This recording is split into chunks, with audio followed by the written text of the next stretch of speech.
के करो कमाइयां 2020 CDL driving school Fredericksburg Virginia विखे जिथे CDL क्लास A, B ते P ਦੀ training cars buses box truck commercial tractor trailer ਵੀ ਚਲਾਉਣੇ ਸਿਖਾਏ ਜਾਂਦੇ ਨੇ। ਇੱਥੇ ਨਾ ਸਿਰਫ ਪੰਜਾਬੀ ਹਿੰਦੀ ਅੰਗਰੇਜ਼ੀ ਉਰਦੂ ਤੇ ਸਪੈਨਿਸ਼ ਵਿੱਚ ਗੱਲਬਾਤ ਕਰਨ ਦੀ ਸਹੂਲਤ ਹੈ ਸਗੋਂ ਰਿਹਾਇਸ਼ ਦਾ ਵੀ ਪ੍ਰਬੰਧ ਹੈ। ਅੱਜ ਹੀ ਸੰਪਰਕ ਕਰੋ ਸਨੀ ਨੂੰ 540 656 0985 ਤੇ। जी हाँ, अकाल truck and trailer centre Winnipeg Canada ਜਿਹੜੇ ਹਰ ਤਰ੍ਹਾਂ ਦੀ ਮੇਜਰ ਤੇ minor truck and trailer repair ਕਰਦੇ ਹਨ, DOT ਸੇਫਟੀ ਇੰਸਪੈਕਸ਼ਨਸ ਕਰਦੇ ਹਨ। ਇਹ ਹਰ ਤਰ੍ਹਾਂ ਦੀ ਬ੍ਰੇਕਾਂ ਦੇ ਕੰਮ ਤੋਂ ਲੈ ਕੇ suspension, tyre installation, electric and diagnose, rebuild, transmission, differential ਤੇ ਕਲਚ ਜੌਬਸ, ਆਇਲ ਚੇਂਜ, ਹਰ ਇੱਕ ਕੰਮ ਬੜੀ ਤਸੱਲੀ ਨਾਲ ਕਰਦੇ हैं जी। ਇਹ MPI ਅਪਰੂਵਡ ਨੇ ਔਰ ਹਾਂ ਇਹ ਸੀਜ਼ਨਲ ਸਰਵਿਸਿਜ਼ ਵੀ ਪ੍ਰੋਵਾਈਡ ਕਰਦੇ हैं। 24 ਘੰਟੇ 7 ਦਿਨ ਦੀ ਸਰਵਿਸਿਜ਼ ਲਈ ਤੇ ਵਧੇਰੇ ਜਾਣਕਾਰੀ ਲਈ ਕਾਲ ਕਰੋ 204 459 2000 या फिर कॉल करो 204 777 0460। ਓਏ ਮੇਰੇ ਵੀਰ ਮੈਨੂੰ ਬਸ ਇੱਕ ਗੱਲ ਦੱਸ ਦੇ ਵੀ ਆ ਜਿਹੜੀ ਤੂੰ ਟਰੈਵਲਿੰਗ ਕਰਦਾ ਤੇ ਉਹਦੇ ਤੋਂ ਬਾਅਦ ਫਰੈਸ਼ ਰਹਿਣਾ ਇਹਦਾ ਰਾਜ਼ ਕੀ ਹੈ? ਇਹਦਾ ਰਾਜ਼ ਹੈ Arlington fuel stop. Arlington fuel stop 1801 pioneer street highway exit 208 ਤੇ ਜਿੱਥੇ ਤੁਹਾਨੂੰ ਫ੍ਰੀ ਕਾਫੀ, free fax service, free truck parking, ਰੋਟੀ, ਠੇਕਾ, ਲਾਂਡਰੀ, ਸ਼ਾਵਰ ਤੇ ਟਰੱਕਾਂ ਦਾ ਹੋਰ ਵੀ ਸਾਮਾਨ ਆਸਾਨੀ ਨਾਲ ਮਿਲੇਗਾ। ਹੁਣੇ ਕਾਲ ਕਰੋ 360 652 6066 ਯਾਨੀ 3606526066। ਇਹ ਦੋ ਲੋਕੇਸ਼ਨਾਂ ਤੋਂ ਸੇਵਾਵਾਂ ਪ੍ਰਦਾਨ ਕਰਦੇ ਨੇ। Second location Lost Hill travel centre 14814 ਐਲੋਮ street, Lost Hills. Phone number 661 797 2354। ਉਹ ਯਾਰ ਕੀ ਸੁਪਨੇ ਦੇਖੇ ਸੀ ਕੈਨੇਡਾ ਆਉਣ ਤੋਂ ਪਹਿਲਾਂ? ਉਹ ਸੁਪਨੇ ਪੂਰੇ ਕਰਨੇ ਆ ਤਾਂ ਡ੍ਰੀਮ ਲਾਈਨਰ ਐਕਸਪ੍ਰੈਸ ਵਾਲਿਆਂ ਨੂੰ ਕਾਲ ਕਰ। ਜੀ ਹਾਂ, ਡ੍ਰੀਮਲਾਈਨਰ express company Calgary, Alberta, Canada, ਜਿਨ੍ਹਾਂ ਨੂੰ ਸਾਫ਼ ਸੁਥਰੇ ਰਿਕਾਰਡ ਤੇ 2 ਸਾਲਾ ਤਜਰਬੇ ਵਾਲੇ ਡਰਾਈਵਰਸ ਦੀ ਲੋੜ ਹੈ। ਇਹਨਾਂ ਕੋਲ ਕੈਲਗਰੀ, ਅਲਬਰਟਾ ਤੋਂ ਕੈਲੀਫੋਰਨੀਆ ਤੇ ਐਰੀਜ਼ੋਨਾ ਦੇ ਸਿੱਧੇ ਰਨ। ਇਹਨਾਂ ਕੋਲ ਡਰਾਈ ਤੇ ਰੀਫਰ ਲੋਡ ਵੀ ਹੈ। ਹੋਮ ਰਿਟਰਨ ਵਿਦਿਨ 5 ਡੇਜ਼, ਬਾਈ ਵੀਕਲੀ ਤੇ ਚੰਗੀ ਤਨਖਾਹ ਦਿੰਦੇ ਆ। ਔਰ ਹਾਂ, ਸਿੰਗਲ ਤੇ ਟੀਮਸ ਦੋਨਾਂ ਨੂੰ ਹਾਇਰ ਕਰਦੇ ਨੇ। ਵਧੇਰੇ ਜਾਣਕਾਰੀ ਲਈ ਕਾਲ 403 404 9501 403 404 9501। ਡ੍ਰੀਮਲਾਈਨਰ express company Calgary, Alberta, Canada. Bathinda ਦੀ ਗ੍ਰੀਨ ਸਿਟੀ ਦੀ ਅਪਾਰ ਸਫਲਤਾ ਤੋਂ ਬਾਅਦ ਹੁਣ ਪੇਸ਼ ਹੈ ਕਨ੍ਹਈਆਸ ਗ੍ਰੀਨ ਸਿਟੀ, ਜਿੱਥੇ ਸਿਕਿਉਰਿਟੀ ਦੇ ਪੁਖਤਾ ਪ੍ਰਬੰਧ, ਖੁੱਲੀਆਂ ਸੜਕਾਂ, ਹਰਾ ਭਰਾ ਵਾਤਾਵਰਣ, ਬਿਜਲੀ ਦੀਆਂ ਅੰਡਰਗਰਾਉਂਡ ਤਾਰਾਂ ਅਤੇ ਖੂਬਸੂਰਤ ਫੁੱਲ ਪੌਦੇ। ਲੈਂਡਸਕੇਪਿੰਗ ਅਤੇ ਨਿਰਮਾਣ ਕਾਰਜ ਚੱਲ ਰਹੇ ਨੇ ਤੇਜ਼ੀ ਨਾਲ। ਇਸ ਤੋਂ ਪਹਿਲਾਂ ਕਿ ਸਾਰੇ ਪਲਾਟ ਬੁੱਕ ਹੋ ਜਾਣ, ਸੰਪਰਕ ਕਰੋ 855600 2064 ਅਤੇ 8556 02071। ਟਰੱਕਿੰਗ ਵਾਲੇ ਵੀਰੋ ਧਿਆਨ ਨਾਲ ਸੁਣੋ। ਟਰੱਕ ਜਿੱਦਾਂ ਦਾ ਵੀ ਚਲਾਉਨੇ ਹੋ, ਮੈਨੂਅਲ ਜਾਂ ਆਟੋਮੈਟਿਕ, ਕੁਇਕ ਟਰੱਕ ਲਿਊਬ ਚੇਤੇ ਆਹੀ ਨਾ ਰੱਖਿਓ। ਟਰੱਕ ਦੀ ਵਧੀਆ ਸਰਵਿਸ ਲਈ ਕੁਇਕ ਟਰੱਕ ਲਿਊਬ। ਲਓ ਜੀ, ਤੀਜੀ ਲੋਕੇਸ਼ਨ ਵੀ ਖੋਲਤੀ ਆ, ਐਗਜ਼ਿਟ 579 ਫਰਮ ਹਾਈਵੇ 401 ਇਨ ਨਾਪਨੀ। ਆਹੋ ਜੀ, ਕੋਈ ਅਪਾਇੰਟਮੈਂਟ ਨਹੀਂ, drive through facility. Exit 579 firm highway 401 in ਨਾਪਨੀ। Quick truck lube, the one stop shop। 5196220660 ਜਾਂ quicktrucklube.com। QTL, because we care। Programme ਸ਼ਮਾਦਾਨ ਦੇ ਵਿੱਚ ਤੁਹਾਡਾ ਸਵਾਗਤ ਹੈ ਜੀ। ਇਸ ਵਕਤ ਤੁਸੀਂ ਬਠਿੰਡਾ ਸਟੂਡੀਓ ਤੋਂ ਸਾਡੇ ਨਾਲ ਜੁੜੇ ਹੋਏ ਹੋ। ਵਾਸ਼ਿੰਗਟਨ ਫਰੇਟ ਸਰਵਿਸ ਜਿਹੜੀ ਓਨਰ, ਆਪਰੇਟਰ ਤੇ ਡਰਾਈਵਰ ਹਾਇਰ ਕਰ ਰਹੀ ਹੈ, ਗੁਰਵਿੰਦਰ ਸਿੰਘ ਧਾਲੀਵਾਲ ਹੋਰਾਂ ਨਾਲ 2063544060 ਤੇ ਜਗਦੇਵ ਸੰਧੂ ਹੋਰਾਂ ਨਾਲ 2532666924 ਤੇ ਕਾਲ ਕਰ ਸਕਦੇ। ਢਿੱਲੋਂ ਸਾਹਿਬ ਸਤਿ ਸ਼੍ਰੀ ਅਕਾਲ। ਸਤਿ ਸ਼੍ਰੀ ਅਕਾਲ ਜੀ।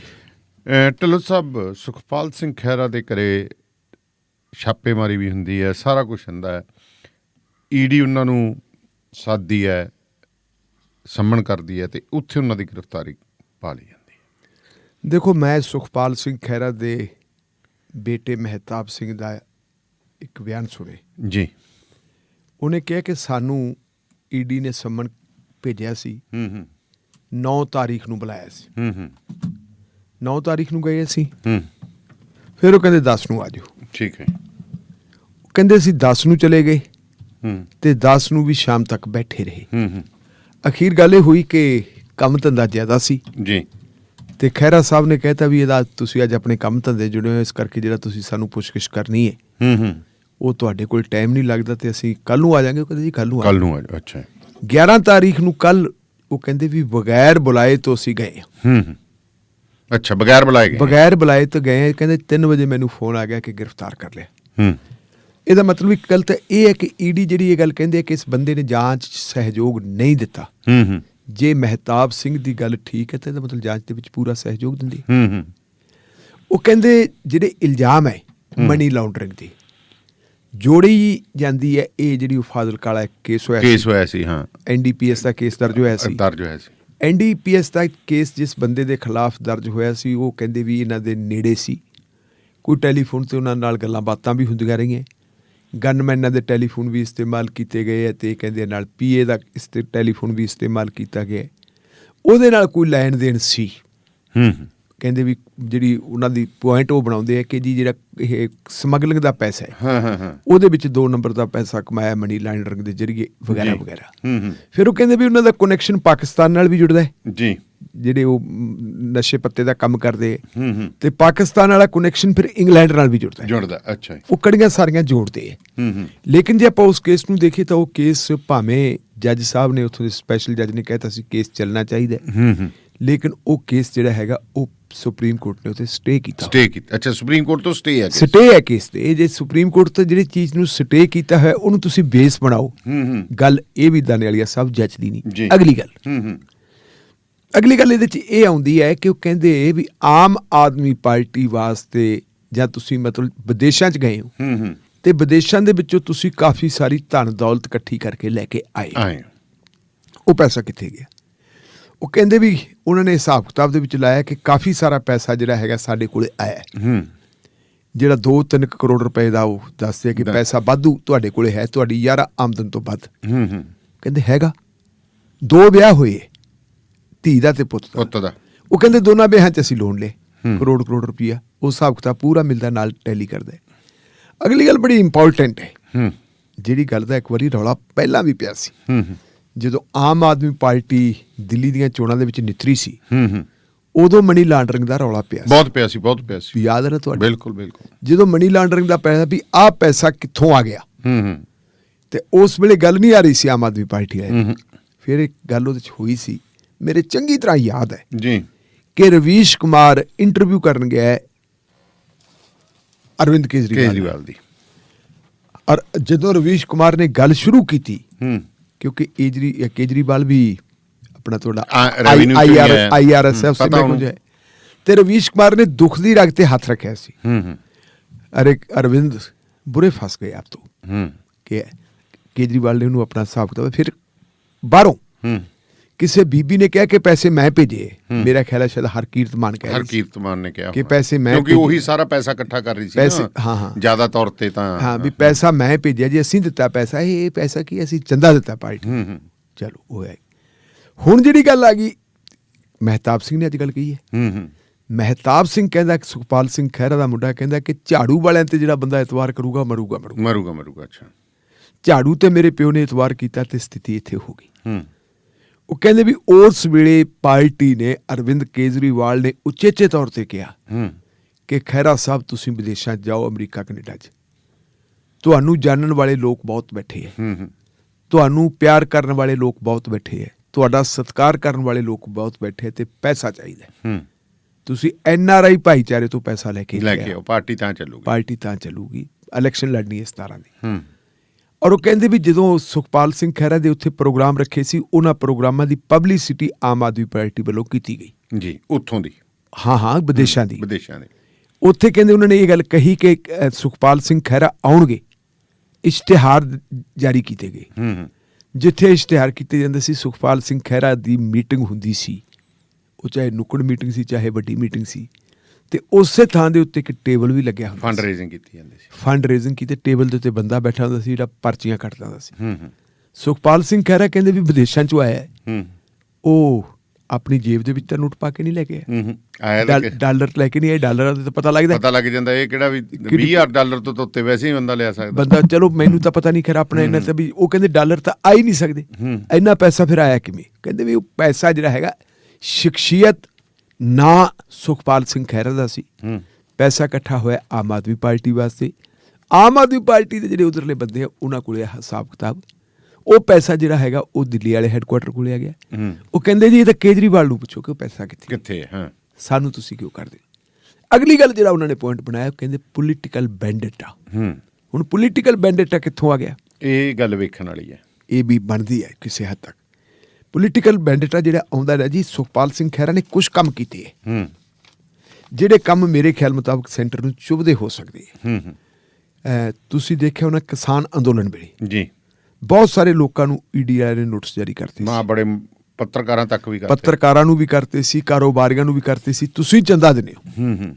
ਉਹਨਾਂ ਨੇ ਆਪਣਾ ਹਿਸਾਬ ਕਿਤਾਬ ਦਿੱਤਾ। NIA ਨੇ ਵੀ ਪੁੱਛਗਿੱਛ ਕੀਤੀ ਸੀ ਬਹੁਤ ਸਾਰੇ ਲੋਕਾਂ। ਇਸੇ ਤਰੀਕੇ ਨਾਲ ਜੇ ਆਪਾਂ ਦੇਖੀਏ ਤਾਂ ਸੁਖਪਾਲ ਸਿੰਘ ਖਹਿਰਾ ਨੇ ਤਾਂ ਕਿਸਾਨ ਅੰਦੋਲਨ ਨਾਲੋਂ ਕੁਝ ਕੰਮ ਜ਼ਿਆਦਾ ਹੀ ਕੀਤਾ। ਇੱਕ ਤਾਂ ਜਿਹੜੇ ਹਰਦੀਪ ਸਿੰਘ ਡਿਬਡਵਾ ਦਾ ਪੋਤਰਾ ਜਦੋਂ ਦਿੱਲੀ ITO ਦੇ ਉੱਤੇ ਜਿਹੜੀ ਉਹਦੀ ਮੌਤ ਹੁੰਦੀ ਹੈ, ਉਹ ਚੁੱਕੀ ਗੱਲ। ਉਹ ਮੌਤ ਹਾਦਸਾ ਸੀ ਜਾਂ ਕਤਲ ਸੀ? ਸੁਖਪਾਲ ਸਿੰਘ ਖਹਿਰਾ ਇਹ ਗੱਲ ਕਹਿ ਰਿਹਾ ਸੀ ਕਿ ਉਸ ਬੰਦੇ ਨੂੰ ਗੋਲੀ ਵੱਜੀ ਹੈ ਔਰ ਉਹਦਾ ਪੋਸਟਮਾਰਟਮ ਵੀ ਹੋਇਆ ਸੀ। ਪੋਸਟਮਾਰਟਮ ਦਾ ਵਿਸ਼ਲੇਸ਼ਣ ਵੀ ਫਿਰ ਮੇਰੇ ਖਿਆਲ ਇੰਗਲੈਂਡ ਤੋਂ ਕਰਵਾਇਆ ਗਿਆ ਸੀ। ਪਟੀਸ਼ਨ ਵੀ ਦਾਇਰ ਕੀਤੀ ਸੀ, ਸ਼ਾਇਦ ਉਹ ਪਟੀਸ਼ਨ ਦਿੱਲੀ ਹਾਈ ਕੋਰਟ ਦੇ ਵਿੱਚ ਚੱਲਦੀ ਹੈ ਕਿ ਇਹਦੀ ਜਿਹੜੀ ਹੈਗੀ ਹੈ ਪੜਤਾਲ ਹੋਣੀ ਚਾਹੀਦੀ ਹੈ। ਦੂਜੀ ਗੱਲ ਦਾਨੇਲੀਆ ਸਾਹਿਬ ਜਿਹੜੀ ਹੈਗੀ ਹੈ ਉਹ ਹੈ UAPA।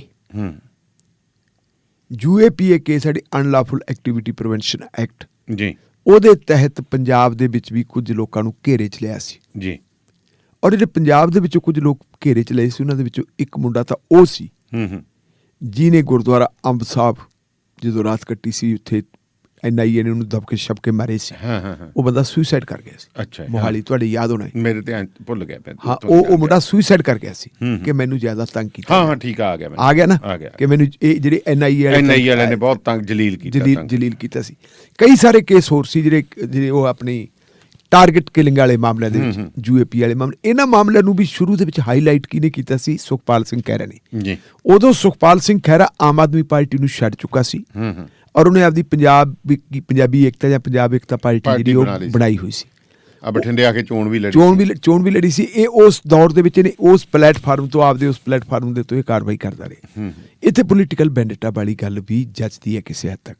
ਉਹ ਤੋਂ ਅਗਲੀ ਗੱਲ ਜਿਹੜੀ ਹੁਣ ਮੇਰੀ ਸਮਝ ਹੈ, ਮੈਂ ਅੱਜ ਇੱਕ ਰਿਪੋਰਟ ਪੜ੍ਹ ਰਿਹਾ ਸੀ ਕਿ ਹਿੰਦੀ ਅਖਬਾਰ ਦੇ ਵਿੱਚ। ਅੱਛਾ ਜੀ। ਹਿੰਦੀ ਅਖਬਾਰ ਦੇ ਵਿੱਚ ਜਿਹੜੀ ਮੈਂ ਰਿਪੋਰਟ ਪੜ੍ਹ ਰਿਹਾ ਸੀ, ਕਹਿੰਦੇ ਵੀ ਉਹ ਰਿਪੋਰਟ ਕਾਫੀ ਤੰਗ ਕਰ ਰਹੀ ਹੈ ਕਾਂਗਰਸ ਪਾਰਟੀ ਨੂੰ ਵੀ ਤੇ ਕੁਝ ਹੋਰਾਂ ਤਰ੍ਹਾਂ ਨੂੰ ਵੀ। ਕਾਂਗਰਸ ਪਾਰਟੀ ਨੂੰ ਤਾਂ ਇਹ ਤੰਗ ਕਰ ਰਹੀ ਹੈ ਕਿ ਜਿਹੜੀ ਹਿੰਦੂ ਵੋਟ ਬੈਂਕ ਹੈ ਉਹ ਹਿੰਦੂ ਵੋਟ ਬੈਂਕ ਕਾਂਗਰਸ ਤੋਂ ਖਿਸਕ ਰਹੀ ਹੈ ਜੀ। ਖਾਸ ਕਰਕੇ ਜਿਹੜੀ ਪਿਛਲੇ ਦਿਨਾਂ ਦੇ ਵਿੱਚ ਸਰਵੇਖਣ ਕਰਵਾ ਕੇ ਦੇਖਿਆ ਕਾਂਗਰਸ ਪਾਰਟੀ ਨੇ ਕਿ ਜਿਹੜੀ ਗੁਰੂ ਗ੍ਰੰਥ ਸਾਹਿਬ ਦੀ ਬੇਅਦਬੀ ਦਾ ਮੁੱਦਾ ਜੀ, ਉਹਨੂੰ ਪ੍ਰਾਇੋਰਟੀ ਤੇ ਰੱਖਿਆ ਜਾਣਾ, ਕਰਤਾਰਪੁਰ ਸਾਹਿਬ ਵਾਲੇ ਲਾਂਘੇ ਨੂੰ ਪ੍ਰਾਇੋਰਟੀ ਤੇ ਰੱਖਿਆ ਜਾਣਾ ਜੀ। ਇਹਦੇ ਨਾਲ ਇੱਕ ਟੈਰਰ ਕ੍ਰੀਏਟ ਕਰਨਾ ਇੱਕ ਵਿਸ਼ੇਸ਼ ਭਾਈਚਾਰੇ ਦੇ ਖਿਲਾਫ, ਔਰ ਉਹਦੇ 'ਚ ਇਸ ਤਰ੍ਹਾਂ ਦੀ ਗੱਲ ਕਰਨੀ ਕਿ ਜੀ ਸਭ ਕੁਝ ਇਸੇ ਪਾਸੇ ਨੂੰ ਹੋ ਰਿਹਾ ਹੈ। ਅਮਰਿੰਦਰ ਨੇ ਨੈਸ਼ਨਲ ਮੁੱਦਾ ਬਣਾਉਣਾ, ਨੈਸ਼ਨਲ ਸਿਕਿਉਰਿਟੀ ਨੂੰ ਮੁੱਦਾ ਬਣਾਉਣਾ। BJP ਵੱਲੋਂ ਨੈਸ਼ਨਲ ਸਿਕਿਉਰਿਟੀ ਨੂੰ, ਉਧਰੋਂ ਤੁਹਾਡਾ ਜਿਹੜਾ ਕੱਲ ਪਾਰਲੀਮੈਂਟ ਆਪਣੀ ਅਸੈਂਬਲੀ ਦੇ ਵਿੱਚ ਆਇਆ 50 ਕਿਲੋਮੀਟਰ ਵਾਲਾ BSF ਦਾ ਅਧਿਕਾਰ ਖੇਤਰ। ਇਹਨਾਂ ਸਾਰੀਆਂ ਚੀਜ਼ਾਂ ਤੋਂ ਲੱਗਦਾ ਕਿ ਹਿੰਦੂ ਭਾਈਚਾਰਾ ਜਿਹੜਾ ਕਦੇ ਕਾਂਗਰਸ ਪਾਰਟੀ ਦੇ ਹੱਕ ਵਿੱਚ ਹੁੰਦਾ ਸੀ ਉਹ ਥੋੜਾ ਜਿਹਾ ਟਿਲਟ ਹੋ ਰਿਹਾ। ਤਾਂ ਫਿਰ ਸੁਖਬੀਰ ਸਿੰਘ ਬਾਦਲ ਨੇ ਕਹਿਤਾ ਨਾ ਵੀ ਛੱਠ ਪੂਜਾ ਜਿਹੜੀ ਅਸੀਂ ਇੱਕ ਸਰਕਾਰੀ ਤਿਉਹਾਰ ਦੇ ਤੌਰ ਤੇ ਮਨਾਵਾਂਗੇ ਫਿਰ, ਤੇ ਜਿਹੜੀ ਫਿਰ ਆਪਣੀ ਸਾਲਾਸਰ ਦੀ ਯਾਤਰਾ ਹੈ ਉਹ ਵੀ ਇਹੀ ਕਾਰਨ, ਉਹ ਵੀ ਇਸੇ ਦੀ ਕਾਰਨ, ਉਹ ਵੀ ਇਹਦੇ ਨਾਲ ਜਾਂਦੀ ਹੈ। ਹੁਣ ਅਗਲੀ ਗੱਲ ਤਾਂ ਦੇਖੋ ਜੀ ਕਿ ਅਗਲੀ ਗੱਲ ਇਹ ਹੈ ਕਿ ਜਿਹੜੀ RSS ਤੇ BJP ਹੈ ਬਹੁਤ ਖਤਰਨਾਕ ਹੈ। ਕੱਚੀਆਂ ਗੋਲੀਆਂ ਨਹੀਂ ਖੇਡੀਆਂ। ਜਿਹੜਾ ਚੰਨੀ ਨੇ ਇਹ ਗੱਲ ਕਹੀ ਹੈ, ਮੈਂ ਵਿਧਾਨ ਸਭਾ ਦੇ ਵਿੱਚ ਵੀ ਗੱਲ ਕਹਿਣੀ ਬਹੁਤ ਵੱਡੀ ਹੈ। ਉਹ ਚਲੋ ਚੰਨੀ ਤੇ ਤਾਂ ਆਪਾਂ ਮਗਰੋਂ ਆਉਣੇ, ਪਰ ਗੱਲ ਇੱਕ ਜਿਹੜੀ ਇਹਦੇ 'ਚ ਦੇਖਣ ਵਾਲੀ ਗੱਲ ਇਹ ਹੈ ਕਿ RSS ਤੇ BJP ਵਾਲੇ ਦਾਅਵਾ ਕਰ ਰਹੇ ਕਿ 117 ਦੀਆਂ 17 ਸੀਟਾਂ ਲੜਾਂਗੇ, ਅਸੀਂ ਆਪਣੀ ਸਰਕਾਰ ਵੀ ਬਣਾਵਾਂਗੇ, ਜਿੱਤਾਂਗੇ ਵੀ। ਔਰ ਇੱਕ ਵਾਰੀ ਤੇ ਇਹ ਵੀ ਕਹਿ ਦਿੱਤੀ ਕਿ ਪੋਲਰਾਈਜੇਸ਼ਨ ਹੋ ਰਹੀ ਹੈ ਪੰਜਾਬ 'ਚ। ਪੋਲਰਾਈਜੇਸ਼ਨ ਦਾ ਅਸੀਂ ਫਾਇਦਾ ਲਵਾਂਗੇ, ਵੱਧ ਤੋਂ ਵੱਧ ਪਾਰਟੀਆਂ ਬਣਾਓ, ਵੱਧ ਤੋਂ ਵੱਧ ਪਾਰਟੀਆਂ ਮੈਦਾਨ 'ਚ ਆਉਣ, ਵੋਟਾਂ ਦੀ ਜਿਹੜੀ ਹੈਗੀ ਤਕਸੀਮ ਹੋਵੇ, ਵੋਟਾਂ ਦੀ ਵੰਡ ਹੋਵੇ, ਤੇ ਸਾਡੇ ਹਿੱਸੇ ਦੀ ਜਿਸ ਭਾਈਚਾਰੇ ਦੀ ਸਾਨੂੰ ਵੋਟ ਪਾਉਣੀ ਅਸੀਂ ਉਸ ਵੋਟ ਦੇ ਆਧਾਰ ਦੇ ਉੱਤੇ ਆਪਦੀ ਸਰਕਾਰ ਬਣਾ ਲਈਏ। ਯਾਦ ਕਰੋ ਕਿ ਜਦੋਂ ਅਕਾਲੀ ਦਲ ਨੇ ਤੇ ਅੰਮ੍ਰਿਤਸਰ ਅਕਾਲੀ ਦਲ ਨੇ ਮਹਾਨ ਗਲਤੀ ਕੀਤੀ ਸੀ 1992 ਚ, ਚੋਣਾਂ ਦਾ ਬਾਈਕਾਟ ਕੀਤਾ ਸੀ, 10% ਦੀ ਵੋਟਾਂ ਲੈ ਕੇ ਬੇਅੰਤ ਸਿੰਘ ਮੁੱਖ ਮੰਤਰੀ ਬਣ ਗਿਆ ਸੀ। ਠੀਕ, ਉਹ ਗੱਲ ਕਰ। ਇੱਥੇ ਹੁਣ ਇਹ ਵੀ ਉਹਨਾਂ ਕੋਲੇ ਹਕੂਮਤ, ਤੇ ਹਕੂਮਤ ਦਾ ਜਿਹੜਾ ਆਪਾਂ ਦੇਖੀਏ ਨਜ਼ਾਰਾ ਉਹ ਬੰਗਾਲ ਦੇ ਵਿੱਚੋਂ ਦਿਖਾ ਚੁੱਕੇ। ਬੰਗਾਲ ਦੇ ਵਿੱਚ ਉਹਨਾਂ ਨੇ TMC ਦੇ ਵੱਡੇ ਵੱਡੇ ਲੀਡਰਾਂ ਨੂੰ ਤੋੜਿਆ ਭੰਨਿਆ। ਠੀਕ ਹੈ, ਮੁਕਲ ਰਾਏ ਤੋਂ ਲੈ ਕੇ ਛੋਟਿਆਂ ਤੱਕ ਨੂੰ ਉਹਨਾਂ ਨੂੰ ਜਿਹੜਾ CBI ED ਇਨਕਮ ਟੈਕਸ ਇਹਦੇ ਹਥਿਆਰ ਵਰਤ ਕੇ ਬਾਹਾਂ ਮਰੋੜ ਕੇ ਉਹਨਾਂ ਬੰਦਿਆਂ ਤੋਂ TMC ਛਡਵਾ ਕੇ ਬੀਜੇਪੀ ਜੁਆਇਨ ਕਰਵਾਈ। ਹੁਣ ਲੈ ਲਓ ਜੀ ਗੱਲ ਆਪਣੀ ਪੰਜਾਬ ਦੀ। ਪੰਜਾਬ ਦੇ ਵਿੱਚ ਤਾਂ ਦਾਨੇਵਾਲੀਆ ਸਾਹਿਬ, ਮੈਂ ਅੱਜ ਇੱਕ ਰਿਪੋਰਟ ਪੜ੍ਹ ਰਿਹਾ ਸੀ, ਕੱਲ੍ਹ ਵੀ ਆਪਾਂ ਜ਼ਿਕਰ ਕੀਤਾ ਸੀ, ਕਹਿੰਦੇ ਜੀ ਬਹੁਤ ਮਤਲਬ ਜਿਹੜਾ ਹੈ ਨਾ ਬਹੁਤ ਕਹਿੰਦੇ ਜਿਹੜਾ ਹੈਗਾ ਸਾਡੇ ਮੁੱਖ ਮੰਤਰੀ ਸਾਹਿਬ ਨੇ ਕਹਿਤਾ ਵੀ ਮੈਂ ਹੱਥ ਖੜਾ ਕਰਕੇ ਕਹਿਣਾ ਅੱਜ ਤੋਂ ਬਾਅਦ 5.5 ਰੁਪਏ ਕਿਊਬਿਕ ਰੇਤਾ ਜਿਹੜਾ ਰੇਤਾ ਮਿਲੂਗਾ। ਉਹਦੇ ਵਿੱਚ ਜਿਹੜੀਆਂ ਹੁਣ ਗੱਲਾਂ ਆ ਰਹੀਆਂ ਉਹ ਉੱਥੇ ਹੁਣ ਜਿਹੜੇ ਇਲੈਕਟ੍ਰੋਨਿਕ ਮੀਡੀਆ ਵਾਲੇ ਲੋਕ ਜਾਂਦੇ ਹੈ ਜੀ, ਕਰੈਸ਼ਰਾਂ ਵਾਲੇ ਕਹਿ ਰਹੇ ਜੀ ਅਸੀਂ ਕੀ ਕਰੀਏ, ਸਾਡੀ ਤਾਂ ਬਾਂਹ ਜਿਹੜੇ ਹੈਗੇ ਜੀ ਆ ਮਰੋੜਦੇ। ਪਹਿਲਾਂ ਕਹਿੰਦੇ ਕੁਝ ਬੰਦੇ ਬਹਾਏ ਸੀ ਜਿਨ੍ਹਾਂ ਦੇ ਵਰਦੀਆਂ ਪਵਾਈਆਂ ਹੋਈਆਂ ਸੀ, ਇੱਕ ਆਮ ਢਾਰੇ ਜੇ ਬਣਾ ਕੇ ਨਾ ਬਹਾ ਕੇ, ਮੈਨੂੰ ਪਤਾ ਉੱਤੇ ਜੇ ਛੱਪਰ ਜਾ ਲਾ ਕੇ ਤੇ ਬਹਿ ਜਾਂਦੇ ਸੀ, ਥੱਲੇ ਬਹਿ ਜਾਂਦੇ ਸੀ, ਕੁਰਸੀਆਂ ਢਾ ਕੇ, ਮੇਜ਼ ਵੀ ਨਹੀਂ ਹੁੰਦਾ ਸੀ, ਮੇਜ਼ ਕੁਰਸੀਆਂ ਢਾ ਕੇ ਬਹਿ ਜਾਂਦੇ। ਇਉਂ ਪ੍ਰਭਾਵ ਦਿੱਤਾ ਜਾਂਦਾ ਵਰਦੀਆਂ ਪਾ ਕੇ ਜਿਵੇਂ ਪੁਲਿਸ ਵਾਲੇ ਹੈ, ਜਿਹੜਾ ਉਹਦਾ ਲਿਆ ਵੀ ਉਹ ਤੋਂ ਆਪਣਾ ਗੁੰਡਾ ਟੈਕਸ ਗੁੰਡਾ ਕੈਸ਼ ਹੀ ਲੈਂਦੇ ਸੀ, ਆਪਦੀ ਪਰਚੀ ਹੁੰਦੀ ਸੀ ਤੇ ਕੋਈ ਮੋਹਰ ਨਹੀਂ ਸੀ। ਹਾਂ ਹੁੰਦੀ। ਹੁਣ ਜਿਹੜੀ ਨਵੀਂ ਗੱਲ ਹੋ ਗਈ ਕਿ ਨਵੀਂ ਸਰਕਾਰ ਬਣ ਗਈ ਤੇ ਖਿੱਚ ਪਾੜ ਹੋ ਗਈ।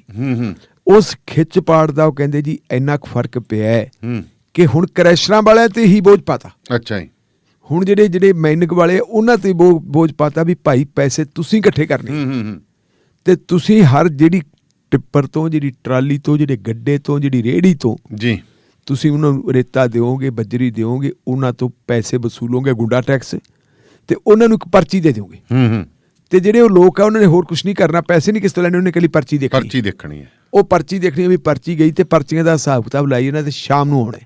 ਮੇਰੀ ਅੱਜ ਇੱਕ ਸੀਨੀਅਰ ਜਰਨਲਿਸਟ ਨਾਲ ਗੱਲ ਹੋਈ, ਉਹ ਕਹਿੰਦਾ ਜੀ ਉੱਥੇ ਸਥਿਤੀ ਹੈ ਕਿ ਜੰਮੂ ਕਸ਼ਮੀਰ ਦੇ ਨੰਬਰਾਂ ਵਾਲੀਆਂ ਗੱਡੀਆਂ ਆਉਂਦੀਆਂ, ਇੱਕ ਬੰਦਾ ਤਾਂ ਕੋਈ ਰਾਜਸਥਾਨ ਦਾ ਤੇ ਕੋਈ ਜੰਮੂ ਦਾ, ਥਾਣੇ ਦੇ ਮੁਨਸ਼ੀ ਤੋਂ ਲੈ ਕੇ ਜੀ ਥਾਣੇ ਦੇ ਮੁਨਸ਼ੀ ਤੋਂ ਲੈ ਕੇ AICC ਦੇ ਹੈੱਡਕੁਆਟਰ ਤੱਕ ਰਾਸ਼ਨ ਪਹੁੰਚਦਾ। ਅੱਛਾ ਜੀ।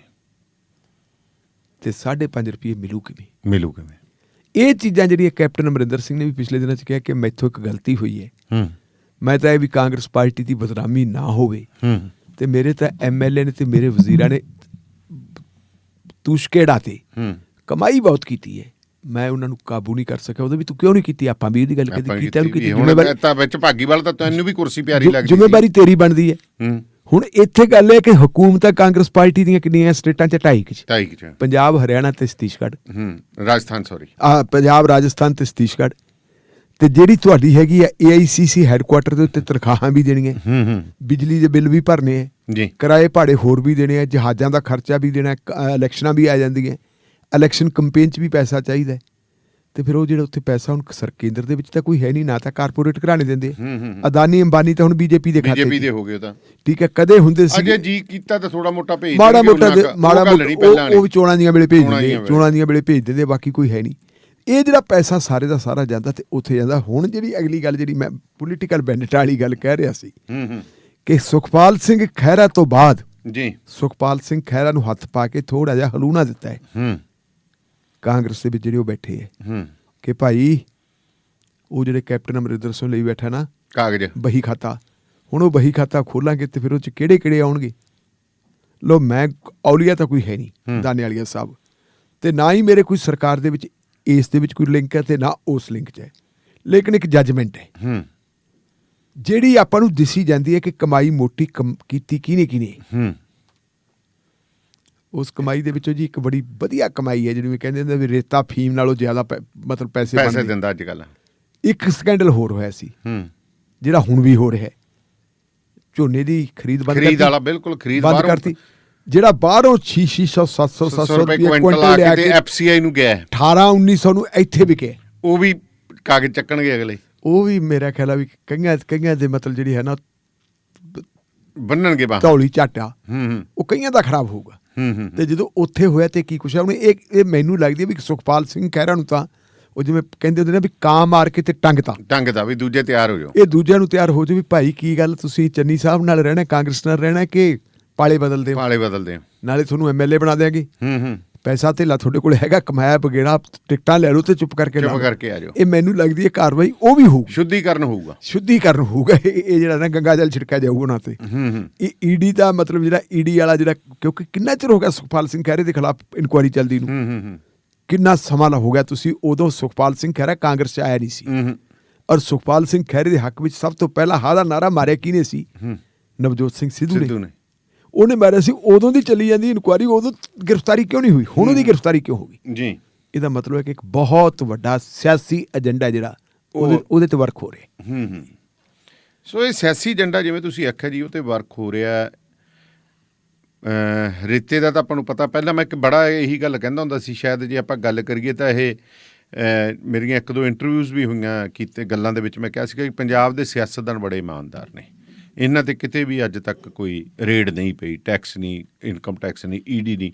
ਸੋ ਪਹਿਲੀ ਆਪਾਂ ਕਹਿ ਸਕਦੇ ਹਾਂ ਈਡੀ ਕੰਨੀਓ ਗ੍ਰਿਫਤਾਰੀ ਜਿਹੜੀ ਜਾਂ ਕੇਂਦਰ ਕੰਨੀਓ ਇਸ ਤਰ੍ਹਾਂ ਦੀ ਗ੍ਰਿਫਤਾਰੀ ਕਿਸੇ ਪੰਜਾਬ ਦੇ ਪੋਲੀਟੀਕਲ ਬੰਦੇ ਦੀ ਹੋਈ ਹੋਵੇ। ਇਹ ਇਨਕਮ ਟੈਕਸ ਵਾਲੀ ਗੱਲ ਨਹੀਂ ਨਾ ਹੈ। ਨਹੀਂ, ਮੈਂ ਉਹੀ ਇਨਕਮ ਮਨੀ ਲਾਂਡਰਿੰਗ ਆ, ਮਨੀ ਜੋ ਵੀ ਹੈ ਕੇਂਦਰ ਕੰਨੀਓ ਆਖਿਆ, ਕੇਂਦਰੀ ਮਹਿਕਮੇ ਵੱਲੋਂ, ਕੇਂਦਰ ਵੱਲੋਂ। ਹਾਂ, ਪਹਿਲਾਂ ਇਨਕਮ ਟੈਕਸ ਦੀ ਵੀ ਰੇਡ ਹੀ ਨਹੀਂ ਪਈ ਕਿਸੇ ਦੇ, ਅੱਜ ਤੱਕ ਪਈ ਹੋਵੇ ਦੱਸ ਦਿਓ। ਚਲੋ ਕਾਰੋਬਾਰੀ ਵੀ ਨਹੀਂ ਪਈ, ਕਾਰੋਬਾਰੀਆਂ ਤੇ ਪੈਂਦੀ ਹੈ, ਪਰ ਸਿਆਸੀ ਬੰਦਿਆਂ ਤੇ ਨਹੀਂ ਪਈ, ਪੋਲੀਟੀਕਲ ਤੇ ਪੰਜਾਬ 'ਚ ਪਈ ਨਹੀਂ, ਕਿਤੇ ਨਹੀਂ ਪਈ, ਕਿਤੇ ਵੀ ਨਹੀਂ ਪਈ, ਕਿਤੇ ਸਵਾਲ ਵੀ ਨਹੀਂ ਉੱਠਿਆ। ਕਰਪਸ਼ਨ ਦੇ ਬੜੇ ਚਾਰजेस ਉੱਠੇ ਆ, FCI ਦੇ ਵਿੱਚ ਬੜਾ ਕੁਛ। ਆ ਚੌਲ ਅੱਜ ਦੇ ਥੋੜਾ ਤੁਰੇ ਜਾਂਦੇ ਆ। ਮੈਂ ਤਾਂ 2004 ਵੇਲੇ ਦਾ ਰੌਲਾ, ਉਦੋਂ ਕੀ ਸੀਗਾ ਢਿੱਲੋਂ ਸਾਹਿਬ, ਜਿਹੜੀ ਮੈਂ 2004 'ਚ ਖਬਰ ਕੀਤੀ ਸੀ, ਸ਼ਰਦ ਯਾਦਵ ਮਿਨਿਸਟਰ ਹੁੰਦਾ ਸੀ, ਉਦੋਂ ਕੀ ਹੋਇਆ, ਉਦੋਂ ਮੇਰੇ ਕੋਲ ਰੇਲ ਗੱਡੀ ਦੇ ਆਰਓ ਹੱਥ ਲੱਗ ਗਏ। ਉਹ ਕਾਨੂੰਨਨ ਤੌਰ ਦੇ ਉੱਤੇ ਸੀਗਾ ਵੀ ਆਹ ਰੇਲ ਗੱਡੀ ਦੇ ਇੱਕ, ਜਦੋਂ ਉਹ ਰੇਲਵੇ ਦੇ ਕੋਰਟਯਾਰਡ 'ਚੋਂ ਬਾਹਰ ਨਿਕਲੇ, ਉਹ ਟਰੱਕਾਂ ਦੇ ਨੰਬਰ ਸੀ ਤੇ ਉੱਥੋਂ ਬਿਲਟੀਆਂ ਬਣੀਆਂ ਸੀ ਵੀ ਇਹ ਕਿਹੜੇ ਸ਼ੈਲਰਾਂ 'ਚ ਗਏ। ਤੇ ਤਾਂ ਕਰਕੇ ਉਦੋਂ ਜਿਹੜਾ ਇੱਕ ਆਪਣਾ IAS ਆ ਪੰਜਾਬ ਦਾ, ਕੇ ਸ਼ਿਵਾ ਪ੍ਰਸਾਦ, ਚਾਰਜਸ਼ੀਟ ਹੋਇਆ ਸੀ ਉਸੇ 'ਚ, ਠੀਕ ਹੈ। ਉਦੋਂ ਬਾਅਦ ਫਿਰ ਉਹ ਟਰੱਕਾਂ ਰਾਹੀਂ ਆਉਣ ਲੱਗ ਪਿਆ। ਮੰਨ ਲਓ ਕਹਿੰਦੇ ਜ਼ਰੂਰੀ ਆਪਾਂ ਇਹ ਕੰਮ ਕਰਨਾ, ਉਹ ਤਾਂ ਬਣੇ ਬਣਾਈ ਚੌਲ ਆ ਕੇ ਵਿੱਚ ਹੀ ਤੁੰਨ ਦਿੰਦੇ ਸੀਗੇ, ਸਿੱਧੇ ਦੇ ਸਿੱਧੇ ਹੀ ਜਾਂਦੇ ਸੀ। ਬਿਲਕੁਲ। ਤੇ ਹੁਣ ਜਿਹੜਾ ਹੈ ਜੀ ਪੰਜਾਬ ਸਰਕਾਰ ਵੱਲੋਂ ਜਿਹੜਾ ਹੈ, ਉਹ ਕਹਿੰਦੇ ਮੈਨੂੰ ਲੱਗਦਾ, ਕਹਿੰਦੇ ਵੀ ਜੋ ਇਹ ਕਹਿੰਦੇ ਸੀਗੇ ਬਿਜਲੀ ਸਮਝੌਤੇ ਰੱਦ ਕਰਦੇ ਆ, ਕਹਿੰਦੇ ਸਮਝੌਤੇ ਤਾਂ ਨਹੀਂ ਮੈਨੂੰ ਲੱਗਦਾ, ਕਹਿੰਦੇ ਜਿਵੇਂ ਸੁਖਵੀਰ ਵੀ ਕਹਿੰਦਾ ਇਹ ਤਾਂ ਕੋਕੇ ਜਿਹੜੇ ਵੇ ਤਾਂ ਨਹੀਂ ਰੱਦ ਹੁੰਦੇ। ਫਿਰ ਕਹਿੰਦੇ ਬਿਜਲੀ ਦੀਆਂ ਦਰਾਂ ਰੱਦ ਕਰਤੀਆਂ, ਇਹਦਾ ਕੀ ਫਾਇਦਾ ਹੋਇਆ? ਗੱਲ ਕੀ ਹੋਈ ਇਹ? ਦੇਖੋ, ਗੱਲ ਇਹ ਹੈ ਕਿ ਜਿੱਦਾਂ ਬਿਜਲੀ ਨੂੰ ਸਸਤਾ ਕਰਨ ਦਾ ਐਲਾਨ ਕੀਤਾ ਹੈ ਜੀ ਆਪਣੇ ਚਰਨਜੀਤ ਸਿੰਘ ਚੰਨੀ ਹੋਰਾਂ ਨੇ, ਉਹਦੇ ਚਰਨਜੀਤ ਸਿੰਘ ਚੰਨੀ ਹੋਰਾਂ ਦੇ ਉੱਤੇ ਇੱਕ ਹਮਲਾ ਕੀਤਾ ਸੀ ਪ੍ਰਦੇਸ਼ ਕਾਂਗਰਸ ਕਮੇਟੀ ਦੇ ਪ੍ਰਧਾਨ ਨਵਜੋਤ ਸਿੰਘ ਸਿੱਧੂ ਨੇ ਜੀ, ਕਿ ਜੀ ਲੋਲੀਪੌਪ ਨਾ ਦਿਓ, ਵੋਟਾਂ ਵੇਲੇ ਆ ਕੇ ਲੋਲੀਪੌਪ ਦਿੱਤੇ ਜਾਂਦੇ ਜੀ, ਕਿਵੇਂ ਦੇ ਦੋਗੇ ਸਸਤੀ ਬਿਜਲੀ ਜਿੰਨੀ ਦੇਰ ਬਿਜਲੀ ਸਮਝੌਤੇ ਰੱਦ ਨਹੀਂ ਹੁੰਦੇ ਜੀ। ਯਾਦ ਕਰੋ ਤੁਸੀਂ, ਬਾਹਲਾ ਲੰਬਾ ਸਮਾਂ ਨਹੀਂ ਹੋਇਆ, ਕੁਛ ਹਫ਼ਤਿਆਂ ਦੀ ਗੱਲ ਹੈ ਜੀ। ਉਹਨਾਂ ਦਿਨਾਂ ਦੇ ਵਿੱਚ ਹੀ ਫਿਰ ਰਾਜੀਨਾਮੇ ਦੀਆਂ ਕੋਸ਼ਿਸ਼ਾਂ ਸ਼ੁਰੂ ਹੋ ਗਈਆਂ ਸੀ ਜੀ। ਫਿਰ ਨਾਲ ਦੀ ਨਾਲ ਇੱਕ ਇੰਟਰਵਿਊ ਆਉਂਦੀ ਹੈ ਡਾਕਟਰ ਨਵਜੋਤ ਕੌਰ ਸਿੱਧੂ ਦੀ। ਡਾਕਟਰ ਨਵਜੋਤ ਕੌਰ ਸਿੱਧੂ ਨੇ ਕਿਹਾ ਸੀ ਕਿ ਜਿਹੜਾ ਕੁਝ ਹੋ ਸਕਦਾ ਹੋਇਆ ਕਾਨੂੰਨੀ ਤੌਰ ਤੇ ਉਹੀ ਕਰਾਂਗੇ, ਤੇ ਜੇ ਅਸੀਂ ਅੱਗਾ ਪਿੱਛਾ ਕਰਾਂਗੇ ਤਾਂ ਫਿਰ ਉਹਦੇ ਤੇ ਗੱਲ ਬਣਨੀ ਨਹੀਂ। ਨਵਜੋਤ ਸਿੰਘ ਸਿੱਧੂ ਹੋਰਾਂ ਨੇ ਵੀ ਕਹਿਤਾ ਸੀ ਜੀ ਵੀ ਤਾਂ ਇਹਨਾਂ ਨੂੰ ਸਟੇ ਵਗੈਰਾ ਮਿਲ ਜਾਣਗੇ, ਪਰ ਜੇ ਸਮਝੌਤਾ ਅਸੈਂਬਲੀ ਰਾਹੀਂ ਰੱਦ ਹੋ ਜੇ ਜੀ ਤੇ ਫਿਰ ਉਹਦੇ ਤੇ ਜੀ ਕੰਮ ਨਹੀਂ। ਜਿੱਤੇ ਉਹਨਾਂ ਨੇ ਮਿਸਾਲ ਦਿੱਤੀ ਸੀ ਅੰਤਰਰਾਜੀ ਪਾਣੀ ਵਾਲੇ ਸਮਝੌਤੇ, ਅੰਤਰਰਾਜੀ ਜਿਹੜੇ ਪਾਣੀ ਵਾਲੇ ਸਮਝੌਤੇ ਰੱਦ ਕੀਤੇ ਸੀ, ਜਦੋਂ ਸਮਝੌਤੇ ਅਸੈਂਬਲੀ ਨੇ ਰੱਦ ਕਰਨ ਵਾਸਤੇ ਰੈਜੂਲੇਸ਼ਨ ਪਾਸ ਕਰਤਾ ਸੀ, ਬਿੱਲ ਪਾਸ ਕਰਤਾ ਸੀ ਜੀ, ਉਸ ਬਿੱਲ ਦੀ ਪ੍ਰਵਾਨਗੀ ਨਾਲ ਦੀ ਨਾਲ ਹੀ ਉਸੇ ਦਿਨ ਜਿਹੜੀ ਹੈਗੀ ਹੈ ਗਵਰਨਰ ਨੇ ਦੇਤੀ ਸੀ। ਅੱਛਾ। ਉਦੋਂ ਕਾਰਨ ਇਹ ਹੈ ਕਿ 2004 ਦੇ ਵਿੱਚ ਭਾਰਤੀ ਜਨਤਾ ਪਾਰਟੀ ਦੀ ਸਰਕਾਰ ਨਹੀਂ ਸੀ ਜੀ, ਕੇਂਦਰ ਦੇ ਵਿੱਚ ਸਰਕਾਰ ਸੀ UPA ਦੀ, ਡਾਕਟਰ ਮਨਮੋਹਨ ਸਿੰਘ ਹੁੰਦੇ ਸੀ ਪ੍ਰਧਾਨ ਮੰਤਰੀ ਜੀ, ਕੈਪਟਨ ਅਮਰਿੰਦਰ ਸਿੰਘ ਵੀ ਕਾਂਗਰਸ ਦਾ ਮੁੱਖ ਮੰਤਰੀ ਸੀ। ਅਮਰਿੰਦਰ ਸਿੰਘ ਨੇ ਉਹ ਰੈਜੂਲੇਸ਼ਨ ਮੂਵ ਕੀਤਾ ਸੀ, ਉਹ ਮਤਾ ਮੂਵ ਕੀਤਾ ਸੀ ਔਰ ਸਰਬਸੰਮਤੀ ਨਾਲ ਉਹ ਮਤਾ ਪਾਸ ਹੋਇਆ ਸੀ। ਤੇ ਨਾਲ ਦੀ ਨਾਲ ਹੀ ਜਦੋਂ ਮਤਾ ਪਾਸ ਹੋ ਗਿਆ, ਅਸੈਂਬਲੀ ਦਾ ਸੈਸ਼ਨ ਬੰਦ ਕਰਕੇ, ਤੇ ਉਦੋਂ ਹੀ ਜੀ ਸਰਦਾਰ ਪ੍ਰਕਾਸ਼ ਸਿੰਘ ਬਾਦਲ ਜਿਹੜੇ ਆਪੋਜੀਸ਼ਨ ਦੇ ਲੀਡਰ ਸੀ, ਅਮਰਿੰਦਰ ਸਿੰਘ ਨੇ ਨਾਲ ਬਾਇਆ ਸੀ ਕਾਰ 'ਚ, ਸਿੱਧੇ ਰਾਜ ਭਵਨ 'ਚ ਗਏ ਸੀ ਦੋਨੇ ਜਣੇ ਜੀ, ਆ ਲਓ ਜੀ, ਮੈਂ ਮੁੱਖ ਮੰਤਰੀ ਹਾਂ, ਵਿਰੋਧੀ ਧਿਰ ਦੇ ਆਗੂ, ਸਰਬਸੰਮਤੀ ਨਾਲ ਹੋ ਗਿਆ ਤੇ ਰੈਜੂਲੇਸ਼ਨ ਕਰੋ। ਉਹਨੇ ਕੋਈ RSS ਤੋਂ ਪ੍ਰਵਾਨਗੀ ਨਹੀਂ ਲੈਣੀ ਸੀ, ਨਾ ਕੋਲੋਂ ਨਹੀਂ ਪ੍ਰਵਾਨਗੀ ਲੈਣੀ ਸੀ, ਨਾ ਉਹਨੇ BJP ਦੇ ਦਿੱਲੀ ਵਾਲੇ ਦਾ ਹੈੱਡਕੁਆਟਰ ਚੋਂ ਲੈਣੀ ਸੀ। ਉਹਨੇ ਕਿਹਾ ਕਾਂਗਰਸ ਦਾ ਮੁੱਖ ਮੰਤਰੀ ਹੈ, ਕਾਂਗਰਸ ਦੀ ਸਰਕਾਰ ਹੈ, ਉਸ ਵੇਲੇ ਗਵਰਨਰ ਨੇ ਸਹੀ ਪਾਤੀ ਸੀ। ਲੇਕਿਨ ਆ ਜਿਹੜੇ ਖੇਤੀ ਨਾਲ ਸੰਬੰਧਿਤ ਕਾਨੂੰਨ ਹੈ ਜੀ, ਜਦੋਂ ਇਹਨਾਂ ਨੂੰ ਰੱਦ ਕੀਤਾ ਤੇ ਬਦਲਵੇਂ ਕਾਨੂੰਨ ਬਣਾਏ ਆ, ਰੱਦ ਇਹਨਾਂ ਨੇ ਰੈਜੂਲੇਸ਼ਨ ਜਿਹੜਾ ਕੱਲ ਪਾਇਆ ਵੇ, ਇਹ ਰੈਜੂਲੇਸ਼ਨ ਇੱਕ ਵਾਰੀ ਪਹਿਲਾਂ ਵੀ ਪੈ ਚੁੱਕਾ, ਇਹ ਕੱਲ ਦੂਜੀ ਵਾਰੀ ਪਿਆ ਸੀ। ਉਦੋਂ ਸਮੁੱਚੀ ਜਿਹੜੀ ਹੈਗੀ ਅਸੈਂਬਲੀ ਗਈ ਸੀ ਜੀ, ਅਸੈਂਬਲੀ ਦੇ ਜਿਹੜੀਆਂ ਸਾਰੀਆਂ ਪਾਰਟੀਆਂ ਦੇ ਲੋਕ ਗਏ ਸੀ ਸਿਵਾਏ BJP ਦੇ 2 MLAs ਤੋਂ ਜੀ, ਉਹਨਾਂ ਨੇ ਜਾ ਕੇ ਦਿੱਤੀ ਸੀ। ਤੇ ਗਵਰਨਰ ਉਹ ਜਿਹੜਾ ਗਵਰਨਰ ਬਲੂ ਬਲੱਡ ਚੋਂ ਆਇਆ ਸੀ ਮਿਸਟਰ ਬਦਨੌਰ, ਔਰ ਉਹ ਕੈਪਟਨ ਅਮਰਿੰਦਰ ਸਿੰਘ ਦਾ ਪ੍ਰਭਾਵੀ ਮੰਨਦਾ ਸੀ ਬਲੂ ਬਲੱਡ ਚੋਂ ਹੋਣ ਕਰਕੇ, ਉਹਨੇ ਉਹ ਚੀਜ਼ ਆਪਦੇ ਕੋਲੇ ਰੱਖ ਲਈ ਸੀ ਤੇ ਉਹ ਗੱਲ ਗਾਹ ਨਹੀਂ ਤੋਰੀ ਸੀ। ਸੋ ਜਿਵੇਂ ਹੁਣ ਆਪਾਂ ਇਹਨਾਂ ਨੇ ਸਿੱਧੂ ਸਾਹਿਬ ਨੇ ਕਹਿਤਾ ਸੀ ਜੀ ਉਵੇਂ ਰੱਦ ਕਰ ਦਿਓ, ਉਹਨਾਂ ਸਮਝੌਤਿਆਂ ਨੂੰ ਤਾਂ ਫਿਰ ਮੁੜ ਕੇ ਸੁਪਰੀਮ ਕੋਰਟ ਨੇ ਜਿਹੜਾ ਉਹ ਬਣਾਇਆ ਸੀ ਕਾਨੂੰਨ, ਸੁਪਰੀਮ ਕੋਰਟ ਨੇ ਉਹਨੂੰ ਰੱਦ ਕਰਤਾ ਹੈ। ਠੀਕ ਹੈ, ਉਹਨੂੰ ਰੱਦ ਕਰਤਾ ਸੀ। ਤੇ ਅਜੇ ਤੱਕ ਨਹਿਰ ਬਣਾਉਣ ਵਾਲਾ ਸਿਲਸਿਲਾ ਜਿਹੜਾ ਸੁਪਰੀਮ ਕੋਰਟ ਦੇ ਵਿੱਚ ਚੱਲੀ ਜਾਂਦਾ ਵੀ ਸਹਿਮਤੀ ਨਾਲ ਬਣਾਉਣੇ, ਕੋਈ ਕੀ ਕਰਦੇ ਉਹ ਮਰਿਆ ਉੱਠਾ ਜਿਹੜਾ ਆਪਣਾ ਉੱਠਦਾ ਬੁੱਲ ਲਮਕੀ ਜਾਂਦਾ ਬਿਲਕੁਲ ਵੀ ਇੱਧਰ ਹੈ ਕਿ ਉਧਰ ਹੈ। ਹੁਣ ਕੱਲ ਜਦੋਂ ਇਹ ਮਾਮਲਾ ਆ ਗਿਆ, ਕੱਲ ਗੱਲ ਤਾਂ ਇਹ ਸੀ ਕਿ ਅਸੀਂ ਬਿਜਲੀ ਸਮਝੌਤੇ ਰੱਦ ਕਰਾਂਗੇ, ਤੇ ਸਮਝੌਤੇ ਤਾਂ ਰੱਦ ਨਹੀਂ ਹੋਏ। ਸਮਝੌਤਿਆਂ ਨੂੰ ਕਹਿੰਦੇ ਜੀ ਦਰਾਂ ਰੱਦ ਕਰ ਦਿਓ। ਅੱਛਾ ਜੀ। ਤੇ ਦਰਾਂ ਰੱਦ ਕਰਕੇ ਨਾਲ ਰੈਗੂਲੇਟਰੀ ਕਮਿਸ਼ਨ ਨੂੰ ਕਹਿਤਾ ਜੀ ਤੁਸੀਂ ਨਵੀਆਂ ਦਰਾਂ ਫਿਕਸ ਕਰ ਦਿਓ। ਰੈਗੂਲੇਟਰੀ ਕਮਿਸ਼ਨ ਜਿਹੜਾ ਹੈਗਾ ਉਹ ਝਗੜਾ ਗੱਲ ਕਰਦਾ, ਉਹ ਦੋਨਾਂ ਧਿਰਾਂ ਦੀ ਗੱਲ ਸੁਣਨ ਤੋਂ ਬਾਅਦ ਕਰਦਾ ਹੈ। ਜਿਹੜੀਆਂ ਦਰਾਂ ਤੁਸੀਂ ਪਹਿਲਾਂ ਫਿਕਸ ਕੀਤੀਆਂ ਹੋਈਆਂ, ਚਾਹੇ ਕਿਸੇ ਵੀ ਸਰਕਾਰ ਨੇ ਕੀਤੀਆਂ ਤਾਂ ਪੰਜਾਬ ਸਰਕਾਰ ਨਹੀਂ ਹੈ। ਸੁਖਬੀਰ ਸਿੰਘ ਬਾਦਲ ਕੀ ਕਹਿੰਦਾ ਸੀ ਕਿ ਜ਼ੋਰ ਲਾ ਲੈਣੇ ਤੁਸੀਂ ਰੱਦ ਹੀ ਨਹੀਂ ਕਰ ਸਕਦੇ। ਤੇ ਜੇ ਇਹ ਰੱਦ ਹੁੰਦੀਆਂ ਤੇ ਕੈਪਟਨ ਅਮਰਿੰਦਰ ਸਿੰਘ ਦਾ ਜੀ ਨਹੀਂ ਕਰਦਾ ਸੀ ਕਿ ਸੀਸਮਾ ਫਾਰਮ ਦੇ ਵਿੱਚੋਂ ਫਿਰ ਆਪਦੀ ਸਰਕਾਰ ਚਲਾਉਂਦਾ। ਉਹ ਕਿਉਂ ਹੁਣ ਕਿ ਛੰਟਿੰਗ ਕਰਦਾ ਫਿਰਦਾ ਚੰਡੀਗੜ੍ਹ ਤੇ ਦਿੱਲੀ ਦੇ ਦਰਮਿਆਨ, ਰੱਦ ਹੁੰਦੇ ਤਾਂ ਉਹੀ ਕਰ ਦਿੰਦਾ। ਇਹ ਰੱਦ ਹੋ ਹੀ ਨਹੀਂ ਸਕਦੀ ਸੀ। ਇਸ ਵਾਸਤੇ ਉਹਨਾਂ ਨੇ ਕਹਿਤਾ ਜੀ ਚਲੋ ਇਹਨੂੰ ਆਪਾਂ ਇਹ ਕਰ ਦਿਓ, ਕੇਰਾਂ ਇਹਨੂੰ ਕਰ ਦਿਓ। ਹੋ ਗਿਆ। ਦਰਾਂ ਹੁਣ ਕਦੋਂ ਫਿਕਸ ਹੋਣਗੀਆਂ, ਕਦੋਂ ਕੀ ਕੁਛ ਹੋਊਗਾ। 5000 ਜਿਹੜੀ ਹੈਗੀ ਹੈ ਮੈਗਾਵਾਟ ਦਾ ਜਿਹੜਾ ਫਰਕ ਪੈਂਦਾ, ਉਹ ਪੁੱਛਿਆ ਕੱਲ, ਕਹਿੰਦੇ ਕਿੱਥੋਂ ਲੈ ਕੇ ਆਉਂਗੇ? ਲੈ ਲਾਂਗੇ ਜੀ, ਲੈ ਲਾਂਗੇ। ਮਤਲਬ ਸਵਾਲ ਦਾ ਕਿਸੇ ਦਾ ਜਵਾਬ ਨਹੀਂ। ਪਰ ਇਹ ਤੋਂ ਪਹਿਲਾਂ ਵੀ ਜਿਹੜਾ ਗੋਇੰਦਵਾਲ ਸਾਹਿਬ ਦਾ ਕੀਤਾ ਸੀ ਤੇ ਤਲਵੰਡੀ ਵਾਲਾ ਕੀਤਾ ਸੀ, ਜਿਹੜੇ ਨੋਟਿਸ ਦਿੱਤੇ ਸੀ ਉਹਨਾਂ ਨੋਟਿਸਾਂ ਨੂੰ ਸਟੇ ਕਰਤਾ, ਟ੍ਰਿਬਿਊਨਲ 'ਚ ਸਟੇ ਹੋ ਜਾਣਗੇ। ਜੀ। ਇਹ ਜੋ ਕਰਤਾ ਇਹਨਾਂ ਨੇ ਅਸੈਂਬਲੀ ਵਾਲੇ ਪਾਸਿਓਂ, ਮਤਲਬ ਪ੍ਰਣਾਲਾ ਉੱਥੇ ਦਾ ਉੱਥੇ ਰਹਿਣੇ। ਠੀਕ ਹੈ, ਚਾਹੇ ਇਸ ਪਾਸੇ ਹੋ ਜਾਓ ਚਾਹੇ ਇਸ ਪਾਸੇ ਹੋ ਜਾਓ, ਰਹੂ ਵਿਚਾਲੇ ਕੁਛ ਨਹੀਂ, ਉਹਦੇ 'ਚ ਕੋਈ ਫਰਕ ਨਹੀਂ ਪੈਣਾ। ਇਹਦੇ ਤੋਂ ਪਤਾ ਲੱਗਦਾ ਕਿ ਪੋਜੀਸ਼ਨਾਂ ਕਿਵੇਂ ਲੱਗਦੀ ਜਦੋਂ ਬੰਦਾ ਆਪੋਜੀਸ਼ਨ 'ਚ ਹੁੰਦਾ ਜੀ, ਰਾਜ ਗੱਦੀ ਦੇ ਉੱਤੇ ਨਹੀਂ ਬੈਠਾ ਹੁੰਦਾ, ਉਦੋਂ ਜੋ ਮਰਜ਼ੀ ਹੈ ਕਹਿ ਦਿਓ। ਔਰ ਕੱਲ ਨਵਜੋਤ ਸਿੰਘ ਸਿੱਧੂ ਨੇ ਵੀ ਇਹ ਗੱਲ ਕਹੀ ਜੀ ਤੁਸੀਂ ਇਹਨੂੰ ਰੱਦ ਕਰੋ। ਜਿਹੜਾ ਬੰਦਾ ਸਭ ਤੋਂ ਜ਼ਿਆਦਾ ਇਹਦੀ ਵਕਾਲਤ ਕਰਦਾ ਸੀ ਕਿ ਰੱਦ ਕੀਤੇ ਬਗੈਰ ਕਿਵੇਂ ਚੱਲ ਜੂਗੀ, ਉਹਦਾ ਤਾਂ ਹੁਣ ਗੱਲ ਇੱਥੇ ਆ ਗਿਆ ਜੀ, ਐਡਵੋਕੇਟ ਜਨਰਲ ਬਦਲਤਾ ਤੇ DGP ਨੂੰ ਬਦਲ ਦਿਓ ਬਸ। ਉਹ ਇੱਥੇ ਹੀ ਰਹਿ ਗਈਆਂ ਦੋ ਸੂਈਆਂ। ਇਹ ਤਾਂ ਮਤਲਬ ਗੱਲ ਵੱਡੀ ਤੇ ਛੋਟੀ ਸੂਈ, ਘੜੀਆਂ ਵਾਲੀ ਤੇ ਘੰਟਿਆਂ ਵਾਲੀ ਤੇ ਮਿੰਟਾਂ ਵਾਲੀ ਆ ਬਸ। ਕਿਧਰੇ ਗਏ ਮੁੱਦੇ। ਹਾਂ, ਇਹ ਗੱਲ ਜ਼ਰੂਰ ਕਹਿ ਦਿੱਤੀ ਉਹਨਾਂ ਨੇ, ਕੱਲ ਕਹਿ ਦਿੱਤੀ ਕਿ ਜੀ ਜੇ ਲੋਕਾਂ ਦੀ ਆਮਦਨ ਦਾ ਕੁਛ ਨਾ ਕੀਤਾ ਤਾਂ ਸਿਵਲ ਬਾਰ ਜ਼ਰੂਰ ਹੋ ਜੂਗੀ। ਇਹ ਤਾਂ ਸਾਰੀ ਦੁਨੀਆ ਨੂੰ ਪਤਾ ਕਿ ਭੁੱਖੇ ਮਰਦੇ ਲੋਕ ਲੁੱਟਣਗੇ। ਇਹ ਉਸ ਕਿਸਮ ਦੀ ਗੱਲ ਹੈ। ਇਸ ਕਰਕੇ ਮੈਨੂੰ ਤਾਂ ਲੱਗਦੀ ਕੋਈ ਇਹਦੇ 'ਚ ਬਹੁਤਾ ਫਰਕ ਨਹੀਂ। ਅਗਲੀ ਗੱਲ ਜਿਹੜਾ ਦੂਜੀ ਗੱਲ ਕੀਤੀ ਉਹਨਾਂ ਨੇ BSF ਵਾਲੀ ਕੀਤੀ ਕਿ BSF ਦਾ ਜੀ ਅਧਿਕਾਰ ਖੇਤਰ ਵਧਾ ਕੇ ਜੀ ਤਾਂ ਅੱਧੇ ਪੰਜਾਬ ਤੇ ਕਬਜ਼ਾ ਕਰ ਲਿਆ। ਮਦਨ ਲਾਲ ਜਲਾਲਪੁਰ ਤਾਂ ਕਹਿੰਦਾ ਜੀ ਪੂਰੇ ਤੇ ਕਰ ਲਿਆ। ਉਹ ਉਹਨਾਂ ਦਾ ਕਹਿੰਦਾ ਸਾਰਾ ਕੁਛ ਜੀ ਤਾਂ ਹੋ ਗਿਆ। ਲੇਕਿਨ ਉਹ ਕਹਿੰਦੇ ਜੀ ਆਹ ਲਓ ਅਸੀਂ ਰੈਜੂਲੇਸ਼ਨ ਪਾਸ ਕਰਤਾ। ਮੈਂ ਕੱਲ ਵੀ ਕਹੀ ਸੀ ਤੇ ਅੱਜ ਫੇਰ ਕਹਿਣਾ ਕਿ ਜਿਹੜਾ ਇਹ ਅਧਿਕਾਰ ਹੈ ਇਹ ਉਸ ਐਕਟ ਦੇ ਵਿੱਚ ਹੀ ਉਹਨਾਂ ਨੂੰ ਦਿੱਤਾ ਹੋਇਆ, ਕੇਂਦਰੀ ਗ੍ਰਹਿ ਮੰਤਰਾਲੇ ਨੂੰ, ਜਿਹੜਾ ਐਕਟ BSF ਬਣਾਉਣ ਵੇਲੇ ਦਿੱਤਾ ਗਿਆ। ਹੁਣ ਇਹਦੇ ਸੰਬੰਧ ਵਿੱਚ ਜਿਹੜਾ ਇੱਥੋਂ ਰੈਜੂਲੇਸ਼ਨ ਪਾਸ ਕੀਤਾ ਹੈ, ਮਨੀਸ਼ ਤਿਵਾੜੀ ਜਿਹੜਾ ਵਕੀਲ ਵੀ ਹੈ, ਜਿਹੜਾ ਕਾਂਗਰਸ ਪਾਰਟੀ ਦਾ ਪਾਰਲੀਮੈਂਟ ਦਾ ਮੈਂਬਰ ਵੀ ਹੈ, ਇਹ ਤੋਂ ਇਲਾਵਾ ਉਹ ਬੰਦਾ ਵਜ਼ੀਰ ਵੀ ਰਿਹਾ, ਕਾਂਗਰਸ ਪਾਰਟੀ ਦਾ ਸਪੋਕਸਮੈਨ ਰਿਹਾ। ਉਹਨੇ ਕਿਹਾ ਕਿ ਤੁਸੀਂ ਆਰਟੀਕਲ CIO 131 ਦੇ ਤਹਿਤ BSF ਦੇ ਅਧਿਕਾਰ ਵਧਾਉਣ ਨੂੰ ਚੁਣੌਤੀ ਦੇਣੀ ਚਾਹੀਦੀ ਹੈ ਤੁਹਾਨੂੰ। ਇਹ ਸੁਪਰੀਮ ਕੋਰਟ ਚੁਣੌਤੀ ਦਿਓ। ਔਰ ਇਹ ਜਿਹੜਾ ਹੈਗਾ, ਜਿਹੜਾ ਤੁਸੀਂ ਰੈਜੂਲੇਸ਼ਨ ਪਾਇਆ, ਇਹ ਰੈਜੂਲੇਸ਼ਨ ਇਹ ਤੋਂ ਵੱਧ ਹੋਰ ਕੁਛ ਵੀ ਨਹੀਂ ਕਿ ਪੰਜਾਬ ਦੀ ਇੱਕ ਮੁੱਠਤਾ ਦਾ ਪ੍ਰਗਟਾਵਾ ਹੈ ਕਿ ਸਾਰੀ ਪੰਜਾਬ ਦੀ ਅਸੈਂਬਲੀ ਜਿਹੜੀ ਹੈਗੀ ਇੱਕ ਮਤ ਹੈ। ਪੰਜਾਬ ਦੇ ਲੋਕ ਇੱਕ, ਜਦੋਂ 117 ਦੇ 17 MLA ਕਹਿੰਦੇ, 2 ਇਕੱਲਿਆਂ ਨੇ ਬਾਈਕਾਟ ਕੀਤਾ, ਆਪਣਾ BJP ਵਾਲੇ ਬਾਹਰ ਚਲੇ ਗਏ ਸੀ। ਬਾਕੀ ਸਰਵਸੰਮਤੀ ਦਾ ਰੈਜੂਲੇਸ਼ਨ ਦਾ ਪ੍ਰਗਟਾਵਾ ਜ਼ਰੂਰ ਹੈ, ਲੇਕਿਨ ਚੁਣੌਤੀ ਉੱਤੇ ਦੇਣੀ ਪੈਣੀ ਹੈ। ਹੁਣ ਇਹ ਗੱਲ ਕਹਿ ਦਿੱਤੀ ਹੈ ਰੰਧਾਵਾ ਸਾਹਿਬ ਨੇ ਜਵਾਬ ਦਿੰਦੇ ਆ। ਉਹਨਾਂ ਨੇ ਕਹਿਤਾ ਜੀ ਅਸੀਂ ਹਾਈ ਕੋਰਟ 'ਚ ਪਹਿਲਾਂ ਚੁਣੌਤੀ ਦੇਵਾਂਗੇ ਤੇ ਫਿਰ ਅਸੀਂ ਜਾਵਾਂਗੇ ਸੁਪਰੀਮ ਕੋਰਟ 'ਚ। ਲੁਧਿਆਣੇ ਵਾਲੀਆ ਸਾਹਿਬ ਹਾਈ ਕੋਰਟ 'ਚ ਅੱਜ ਤੁਸੀਂ ਚੁਣੌਤੀ ਦੇ ਦਿਓ। ਮੈਨੂੰ ਲੱਗਦੀ ਹੈ ਵੀ ਜਦੋਂ ਤੱਕ ਤੁਹਾਡਾ ਕੋਡ ਲੱਗਣਾ ਉਦੋਂ ਤੱਕ ਨੋਟਿਸ ਜਾਰੀ ਹੋ ਕੇ ਤੇ ਦੂਜੀ ਧਿਰ ਤੋਂ ਜਵਾਬ ਮੰਗਣਗੇ, ਉਹ ਫਿਰ ਜਵਾਬ ਦੇਣਗੇ, ਫਿਰ ਤੁਸੀਂ ਜਵਾਬ ਦਾ ਜਵਾਬ ਦਿਓਗੇ ਤੇ ਉਦੋਂ ਤੱਕ ਨੂੰ ਤਾਂ ਇਲੈਕਸ਼ਨਾਂ ਹੋ ਜਾਣਗੀਆਂ। ਬਿਲਕੁਲ, ਇਲੈਕਸ਼ਨਾਂ ਦੇ ਵਿੱਚ ਕਿਹੜੀ ਪਾਰਟੀ ਦੀ ਸਰਕਾਰ ਆਉਂਦੀ ਹੈ ਇਹ ਰੱਬ ਜਾਣਦਾ ਹੈ। ਇਹ ਵੋਟਰ ਭਗਵਾਨ ਹੈ ਤੇ ਉਹ ਰੱਬ ਹੈ। ਇਹ ਉਹਨੇ ਜਿਹੜੇ ਉਹ ਰੱਬ ਨੇ ਪਿਆ ਕਿ ਉਹ ਇਹ ਹੋਊਗਾ ਕਿ ਇਹ ਗੋਂਗਲੂਆਂ ਤੋਂ ਮਿੱਟੀ ਝਾੜਨ ਦੀ ਮੈਨੂੰ ਨਹੀਂ ਲੱਗਦੀ ਕੋਈ ਇਹ ਤੋਂ ਵੱਧ ਗੱਲ ਹੈਗੀ। ਅਗਲੀ ਗੱਲ ਜੇ ਆਪਾਂ ਦੇਖੀਏ ਤਾਂ ਇਸੇ ਵਿਧਾਨ ਸਭਾ ਸੈਸ਼ਨ ਦੇ ਵਿੱਚ ਜਿਹੜੇ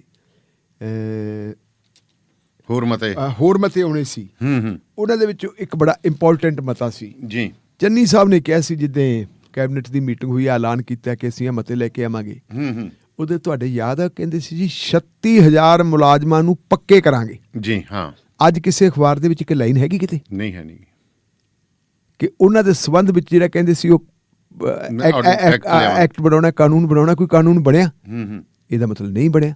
ਹੁਣ ਇਹਦੀਆਂ ਗੱਲਾਂ ਦੋ ਹੈ ਜੀ, ਵੀ ਜਾਂ ਤਾਂ ਅਸੈਂਬਲੀ ਦਾ ਸੈਸ਼ਨ ਇੱਕ ਅੱਧੇ ਦਿਨ ਫੇਰ ਬੁਲਾਉਣਾ ਪਊ, ਦੁਬਾਰਾ ਸੋਚ ਵਿਚਾਰ ਕੇ ਕਹਿਲਾ ਉਹ ਅਸੈਂਬਲੀ 'ਚ ਹੋਊਗਾ, ਕੈਬਨਿਟ 'ਚ ਨਹੀਂ ਹੋ ਸਕਦਾ। ਕੈਬਨਿਟ 'ਚ ਨਹੀਂ ਜੀ ਹੋ ਸਕਦਾ, ਕਾਨੂੰਨ ਅਸੈਂਬਲੀ ਬਣਾ ਸਕਦੀ ਹੈ। ਅੱਛਾ, ਇਹ ਕਾਨੂੰਨ ਬਣੂਗਾ, ਇਹ ਕਾਨੂੰਨ ਬਣਨਾ ਨਾ। ਜੇ ਕਾਨੂੰਨ ਨਾ ਬਣਿਆ, ਕਾਨੂੰਨ ਤੋਂ ਉਹਨਾਂ ਨੂੰ ਪੱਕੇ ਕਰਨ ਵਾਸਤੇ ਕਾਨੂੰਨ ਕੀ ਬਣਨਾ, ਤੁਸੀਂ ਯਾਦ ਕਰੋ ਅਕਾਲੀ ਸਰਕਾਰ ਵੇਲੇ ਵੀ 2016 ਦੇ ਵਿੱਚ ਉਹਨਾਂ ਨੇ ਇਹ ਗੱਲ ਕੀਤੀ ਸੀ। ਉਦੋਂ 27,000 ਮੁਲਾਜ਼ਮਾਂ ਨੂੰ ਪੱਕੇ ਕਰਨ ਦੀ ਗੱਲ ਕੀਤੀ ਸੀ। ਉਦੋਂ ਵੀ ਉਹਨਾਂ ਨੇ ਕਾਨੂੰਨ ਬਣਾਇਆ ਸੀ, ਐਕਟ ਬਣਾਤਾ ਸੀ। ਐਕਟ ਬਣਾ ਕੇ ਉਹਦੀ ਗਵਰਨਰ ਤੋਂ ਪ੍ਰਵਾਨਗੀ ਵੀ ਮਿਲ ਗਈ ਸੀ, ਲੇਕਿਨ ਉਹ ਨੋਟੀਫਾਈ ਨਹੀਂ ਹੋਇਆ ਸੀ। ਉਹ ਨੋਟੀਫਾਈ ਨਹੀਂ ਹੋਇਆ ਸੀ। ਐਕਟ ਬਣਨ ਤੋਂ ਬਾਅਦ ਫਿਰ ਨੋਟੀਫਿਕੇਸ਼ਨ ਵੀ ਜ਼ਰੂਰੀ ਹੈ ਨਾ। ਜਿੰਨੀ ਦੇਰ ਨੋਟੀਫਿਕੇਸ਼ਨ ਨਹੀਂ ਹੁੰਦਾ ਉਨੀ ਦੇਰ ਤੱਕ ਬੇਮੈਨ ਹੈ। ਉਹ ਨੋਟੀਫਿਕੇਸ਼ਨ ਨਹੀਂ ਸੀ ਹੋਇਆ। ਫਿਰ ਅਗਾਂਹ ਕੈਪਟਨ ਅਮਰਿੰਦਰ ਸਿੰਘ ਵਾਲੀ ਸਰਕਾਰ ਹੋ ਗਈ ਸੀ। ਫਿਰ ਕੁਝ ਲੋਕਾਂ ਨੇ ਉਸ ਐਕਟ ਨੂੰ ਹਾਈ ਕੋਰਟ ਦੇ ਵਿੱਚ ਚੁਣੌਤੀ ਦਿੱਤੀ ਸੀ। ਉਹ ਤਾਂ ਕਹਿੰਦੇ ਆ ਕਿ ਅਸਲ ਦੇ ਵਿੱਚ ਸਰਕਾਰ, ਪੰਜਾਬ ਸਰਕਾਰ ਨੇ ਆਪ ਹੀ ਚੁਣੌਤੀ ਦਵਾਈ ਸੀ, ਕਿਉਂਕਿ ਅਕਾਲੀ ਦਲ ਵਾਲਿਆਂ ਨੇ ਜਦੋਂ ਇਹ ਖੇਡ ਖੇਡੀ ਹੈ ਉਦੋਂ ਅਸੀਂ ਵੀ ਜੇ ਤਾਂ ਸਰਕਾਰ ਬਣ ਗਈ ਤਾਂ ਚਲੋ ਗੱਲ 'ਚ ਪਿਆ ਢੋਲ ਵਜਾ ਲਾਂਗੇ, ਜੇ ਸਰਕਾਰ ਨਾ ਬਣੀ ਤੇ ਖਜ਼ਾਨੇ ਦਾ ਨਿਕਲਿਆ ਪਿਆ ਜਲੂਸ ਤੇ ਮਰਿਆ ਸੱਪ ਪਾ ਦਿਓ ਕਾਂਗਰਸ ਦੇ ਆਪੇ ਤਨਖਾਹਾਂ ਇਹਨਾਂ ਨੂੰ ਦੇਣੀਆਂ ਪੈਣਗੀਆਂ। ਤਨਖਾਹਾਂ ਦੇਣ ਦੀ ਇਹਨਾਂ ਕੋਲ ਕਪੈਸਿਟੀ ਨਹੀਂ ਸੀ, ਕਰਜ਼ੇ ਦੀਆਂ ਜਿਹੜੀਆਂ ਕਿਸ਼ਤਾਂ ਨਹੀਂ ਮੋੜ ਸਕਦੇ। ਇਹਨਾਂ ਨੇ ਫਿਰ ਕੀ ਕੀਤਾ ਸੀ, ਇਹਨਾਂ ਨੇ ਕਹਿੰਦੇ ਆਪ ਹੀ ਕਿਸ਼ਤੋਂ ਰਿਟ ਪਵਾਤੀ ਸੀ। ਉਹਦੇ ਤੇ ਸਟੇਜ 2 ਹੋਇਆ ਨਹੀਂ ਸੀ, ਕੋਈ ਕਹਿੰਦੇ ਸੀ ਜੀ ਮਾਮਲਾ ਕੋਰਟ 'ਚ ਹੈ। ਫਿਰ ਬਹਾਨਾ ਇਹ ਕਰ ਲਿਆ ਸੀ ਕਿ ਜੀ ਉਹਨਾਂ ਨੇ ਠੀਕ ਤਰੀਕੇ ਨਾਲ ਕਾਨੂੰਨ ਨਹੀਂ ਬਣਾਇਆ ਸੀ, ਅਸੀਂ ਕਾਨੂੰਨ ਬਣਾਵਾਂਗੇ। ਉਹ ਕਾਨੂੰਨ ਜੀ ਪੌਣੇ 5 ਸਾਲਾਂ ਤੋਂ ਬਣਾਉਣ ਲੱਗੇ ਪਏ। ਕਈ ਕਮੇਟੀਆਂ ਬਣਾਤੀਆਂ ਸੀ, ਕਦੇ ਬਰ ਮਹਿੰਦਰਾ ਕਮੇਟੀ ਬਣਾਤੀ, ਬਰ ਮਹਿੰਦਰੇ 'ਚ ਕਦੇ ਮਨਪ੍ਰੀਤ ਪਾਤਾ, ਕਦੇ ਸੁੱਕੀ ਰੰਧਾਵਾ ਪਾਤਾ, ਕਦੇ ਜੀ ਕਮੇਟੀ ਦੇ ਵਿੱਚ ਸਾਧੂ ਸਿੰਘ ਧਰਮਪਾਲ ਕੋ ਸੋਧ ਪਾਤਾ, ਇੱਕ ਪਾਤਾ ਤੇ ਇੱਕ ਕੱਢ ਲਿਆ। ਉਹ ਮਤਲਬ ਉਹ ਕਮੇਟੀਆਂ 'ਚ ਹੀ ਗੱਲ ਤੁਰੀ ਫਿਰਦੀ ਰਹੀ। ਚੰਨੀ ਸਾਹਿਬ ਨੇ ਕਹਿਤਾ ਸੀ ਜੀ ਅਸੀਂ ਅਸੈਂਬਲੀ ਦੇ ਵਿੱਚ ਐਕਟ ਲੈ ਕੇ ਆਵਾਂਗੇ। ਐਕਟ ਉਹ ਆਇਆ ਨਹੀਂ।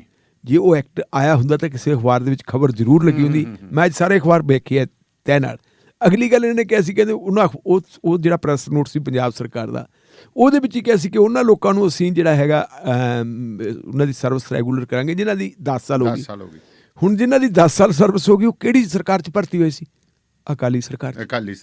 ਇਹਦਾ ਮਤਲਬ ਅਕਾਲੀਆਂ ਦੇ ਭਰਤੀ ਕੀਤਿਆਂ ਨੂੰ ਤਾਂ ਤੁਸੀਂ ਕਰੋਗੇ ਪੱਕੇ, ਤੇ ਜਿਹੜੇ ਕਾਂਗਰਸ ਨੇ ਭਰਤੀ ਕੀਤੇ ਜਿਹੜੇ ਤੁਹਾਡੇ ਦੌਰ ਦੇ ਵਿੱਚ ਜਿਹੜੇ ਤੁਹਾਡੇ ਵੋਟਰ ਸੀ ਉਹਨਾਂ ਨੂੰ ਤੁਸੀਂ ਨਹੀਂ ਕਰੋਗੇ। ਜਾਂ ਤਾਂ ਮੇਰੇ ਖਿਆਲ ਇਹ ਸਮਝ ਆ ਗਈ ਹੋਣੀ ਹੈ ਵੀ ਕਾਹਨੂੰ ਪੰਗਾ ਲੈਣਾ, ਵੀ ਗਲਤ ਹੋ ਗਿਆ ਯਾਰ, ਆਪਾਂ 10 ਸਾਲਾਂ ਵਾਲੇ ਕਰਕੇ ਤਾਂ ਅਕਾਲੀਆਂ ਵਾਲੇ ਕਰ ਦਿਆਂਗੇ, ਵੋਟਾਂ ਤਾਂ ਅਕਾਲੀਆਂ ਨੂੰ ਪੈਣਗੀਆਂ, ਆਪਾਂ ਨੂੰ ਪੈਣਗੀਆਂ ਨਹੀਂ। ਹਾਲਾਂਕਿ ਜਿਹਨੂੰ ਰੁਜ਼ਗਾਰ ਮਿਲੂਗਾ ਉਹ ਇੰਨਾ ਕੁ ਤਾਂ ਸਾਨਮੰਦ ਹੁੰਦਾ ਹੈ ਕਿ ਵੋਟਾਂ ਉਹਨੂੰ ਪਾ ਦੇ। ਚਲੋ ਮੰਨ ਲਓ 10 ਸਾਲ ਵਾਲੇ ਹੀ ਕਰਦੇ ਤਾਂ ਸੀ ਨਾ ਕੁਛ।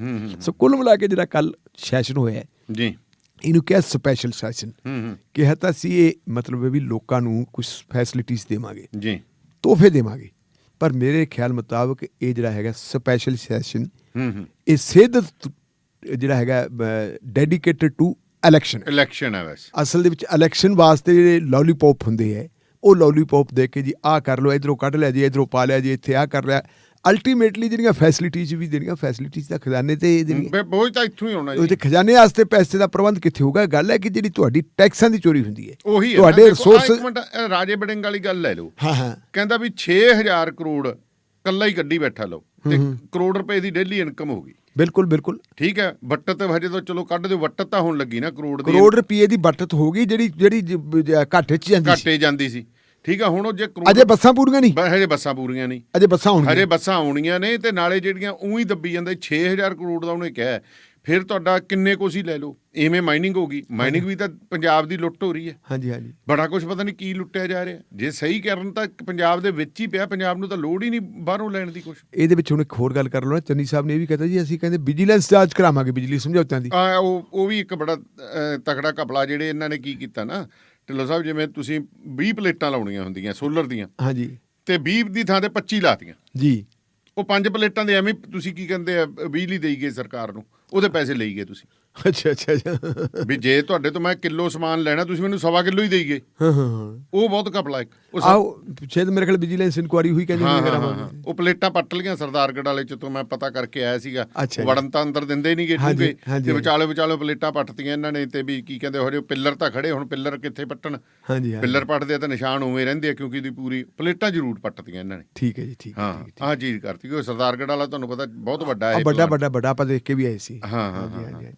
ਤੇ ਉਧਰ ਫਿਰ ਕਿਸਾਨ ਯੂਪੀ ਚੋਣਾਂ ਨਾਲ ਕਹਿੰਦੇ ਕਿਸਾਨੀ ਸੰਘਰਸ਼ ਦਾ ਮਸਲਾ ਨਹੀਂ ਜੁੜਿਆ ਹੋਇਆ। ਕਿਹਨੇ ਕਿਹਾ ਜੀ?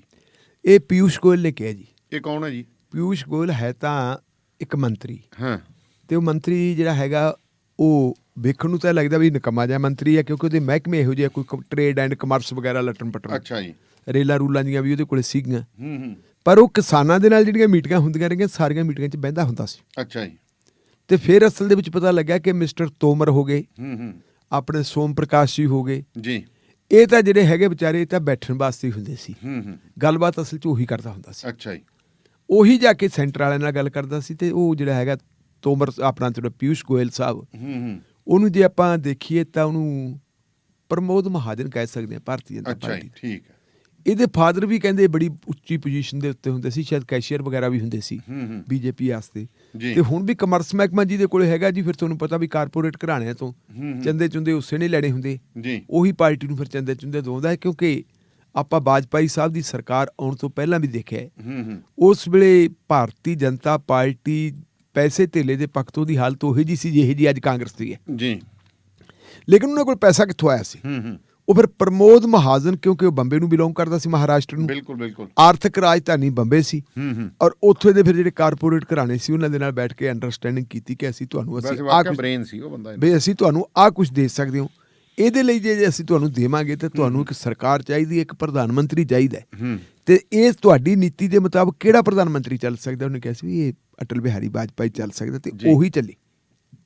ਆਹ ਜਿਹੜੀ ਰਫੇਲ ਵਾਲਾ ਰੌਲਾ ਪਈ ਜਾਂਦਾ ਹੈ, ਰਫੇਲ ਵਾਲੇ ਰੌਲੇ ਦਾ ਦਾਨੇ ਵਾਲੀਆ ਸਾਹਿਬ ਆਪਾਂ ਤਾਂ ਖੜੇ ਸੀ ਉਰਲੇ ਪਾਸੇ, ਹੁਣ ਪਤਾ ਲੱਗਿਆ ਕਿ ਜਿਹੜਾ ਉਹ ਸੁਸ਼ੇਨ ਗੁਪਤਾ ਦੇ ਨਾਂ ਦੇ ਬੰਦੇ ਦੇ ਘਰੋਂ ਡਾਕੂਮੈਂਟਸ ਬਰਾਮਦ ਹੋਏ। ਹਾਂਜੀ ਹਾਂਜੀ। ਜਿਹੜੇ ਡਾਕੂਮੈਂਟ ਦੇ ਵਿੱਚ 65 ਕਰੋੜ ਰੁਪਏ ਦੀ ਗੱਲ ਕਰਦੇ ਆ। ਇਹ 65 ਕਰੋੜ ਰੁਪਈਆ ਕਦੋਂ ਦਾ ਜੀ? ਇਹ 65 ਕਰੋੜ ਰੁਪਈਆ ਦਲਾਲੀ ਦਾ ਉਹਦੇ ਕੋਲੇ ਕਦੋਂ ਦਾ ਆਇਆ ਵੈ? ਉਹਨੂੰ ਕਮਿਸ਼ਨ ਕਦੋਂ ਮਿਲਿਆ? ਇਹ 2014 ਤੋਂ ਨਹੀਂ ਮਿਲਿਆ। ਅੱਛਾ ਜੀ। ਇਹ 2002 ਤੋਂ ਲੈ ਕੇ 2014 ਤੱਕ ਮਿਲੇ। ਅੱਛਾ ਜੀ। 2014 ਤੋਂ ਬਾਅਦ ਕਿੰਨਾ ਮਿਲਿਆ ਉਹਦਾ ਤਾਂ ਜੇ ਪਤਾ ਨਹੀਂ, ਹਜੇ ਪਤਾ ਨਹੀਂ। ਔਰ 2002 ਦੇ ਵਿੱਚ ਸਰਕਾਰ ਕਿਹਦੀ ਹੁੰਦੀ ਸੀਗੀ? ਅਟਲ ਬਿਹਾਰੀ ਵਾਜਪਾਈ। ਉਹਦੀ ਇਨਕੁਆਇਰੀ ਕਿਉਂ ਨਹੀਂ ਹੁੰਦੀ? ਉਹਦੀ ਇਨਕੁਆਇਰੀ ਇਸ ਕਰਕੇ ਨਹੀਂ ਹੁੰਦੀ ਵੀ ਜੇ ਆਪਾਂ ਉਹਦੀ ਇਨਕੁਆਇਰੀ ਕਰਾਉਣ ਲੱਗੇ ਜੀ, ਸੋਨੀਆ ਗਾਂਧੀ ਨੂੰ ਫਸਾਉਂਦੇ ਜਾਂ ਰਾਬਰਟ ਬਾਰਡਰ, ਇਹ ਤਾਂ ਵਾਜਪਾਈ ਤੱਕ ਜਾਂਦੀ ਰਹੂ ਗੱਲ। ਤੇ ਫਿਰ ਅੱਗੇ ਚਲੀ ਜਾਓ, 525 ਕਰੋੜ ਦਾ ਜਹਾਜ਼ ਆ ਜਿਹੜਾ, ਉਹ 1600 ਤੋਂ ਉੱਪਰ ਦਾ ਫਿਰ ਕਿਵੇਂ ਬਣ ਗਿਆ? ਤੇ ਇਹਦੇ 'ਚ ਹੁਣ ਵੇਖੋ ਗਾਂ ਜਿਹੜੀਆਂ 65 ਕਰੋੜਾਂ ਤੋਂ ਕਿਤੇ ਉਹੀ ਚੱਲ ਗਿਆ ਹੁਣ। ਸੋ ਉਹ ਪ੍ਰਮੋਦ ਮਹਾਜਨ ਦੀ ਜਿਹੜੀ ਉਹ ਸੀਗੀ ਮਤਲਬ ਭੂਮਿਕਾ ਸੀ ਜੀ, ਉਹੀ ਭੂਮਿਕਾ ਜਿਹੜੀ ਆਪਾਂ ਇਹ ਕਹਿ ਸਕਦੇ ਹਾਂ ਕਿ ਪੈਸੇ ਧੇਲੇ ਦਾ ਇੰਤਜ਼ਾਮ ਕਰਨ ਵਾਸਤੇ, ਹੋਰ ਸਾਰਾ ਜਿਹੜਾ ਹੈਗਾ ਕਿਤੇ ਉੱਚਾ ਨੀਵਾਂ ਕਰਨਾ, ਉਹਦੇ ਵਾਸਤੇ ਇਹ ਪਿਊਸ਼ ਗੋਇਲ ਸਾਹਿਬ ਹੈ ਜੀ। ਤੇ ਪਿਊਸ਼ ਗੋਇਲ ਸਾਹਿਬ ਨੇ ਇਹ ਗੱਲ ਕਹੀ ਹੈ ਕਿ ਅਸੀਂ ਕਿਸਾਨਾਂ ਨਾਲ ਗੱਲਬਾਤ ਕਰਨੀ ਚਾਹੁੰਦੇ ਹਾਂ, ਕਿਸਾਨਾਂ ਦੇ ਨਾਲ ਮੀਟਿੰਗ ਕਰਨ ਨੂੰ ਅਸੀਂ ਬਿਲਕੁਲ ਤਿਆਰ ਹਾਂ ਜੀ। ਪਰ ਇੱਕ ਬੋਲੇ ਸੀ ਯੂਪੀ 'ਚ, ਇਹਦਾ ਮਤਲਬ ਕਹਿੰਦਾ ਇਹ ਨਹੀਂ ਜੀ ਕਿ ਅਸੀਂ ਕਿਸਾਨਾਂ ਨਾਲ ਤਾਂ ਗੱਲਬਾਤ ਕਰਨੀ ਚਾਹੁੰਦੇ ਹਾਂ ਕਿਉਂਕਿ ਯੂਪੀ ਦੀਆਂ ਇਲੈਕਸ਼ਨਾਂ ਆ ਗਈਆਂ ਜੀ। ਯੂਪੀ ਦੀਆਂ ਇਲੈਕਸ਼ਨਾਂ ਦੇ ਉੱਤੇ ਕਹਿੰਦੇ ਕਿਸਾਨ ਅੰਦੋਲਨ ਦਾ ਕੋਈ ਅਸਰ ਹੀ ਨਹੀਂ ਹੈਗਾ। ਤੇ ਅਸੀਂ ਇਹਦੀ ਖਾਤਰ ਕਿਉਂ ਉਹਨਾਂ ਦੇ ਥੱਲੇ ਲੱਗਾਂਗੇ? ਪਰ ਅਸੀਂ ਗੱਲ ਕਰਨ ਨੂੰ ਤਿਆਰ ਹਾਂ ਜੀ। ਇਹਦਾ ਮਤਲਬ ਇਹ ਹੈ ਜੇ ਹੁਣ ਆਪਾਂ ਵੇਖੀਏ ਠੇਠ ਦੇਸੀ ਭਾਸ਼ਾ ਦੇ ਵਿੱਚ ਵੀ ਕੰਨ ਤਾਂ ਫੜਦੇ ਹੈ ਜੀ, ਪਰ ਉਹ ਸਿੱਧਾ ਨਹੀਂ ਫੜਦੇ, ਐ ਉੱਤੋਂ ਦੀ ਲਿਆ ਕੇ ਕੰਨ ਫੜਦੇ। ਅੱਛਾ ਵੀ ਸਮਝੌਤਾ ਤਾਂ ਸਾਨੂੰ ਕਰਨਾ ਪੈਣਾ, ਅੰਦੋਲਨ ਲੰਬਾ ਹੋ ਗਿਆ। ਡਰ ਤਾਂ ਇਹੀ ਹੈ ਕਿ ਯੂਪੀ 'ਚ ਵੀ ਨੁਕਸਾਨ ਹੋਊਗਾ, ਉੱਤਰਾਖੰਡ 'ਚ ਵੀ ਨੁਕਸਾਨ ਹੋਊਗਾ, ਪੰਜਾਬ 'ਚ ਤਾਂ ਅਸੀਂ ਚੱਲਣ ਜੋਗਰੀ ਨਹੀਂ ਰਹਿਣੀ, ਕੰਪੇਨ ਹੀ ਨਹੀਂ ਕਰ ਸਕਦੇ। ਬਿਲਕੁਲ।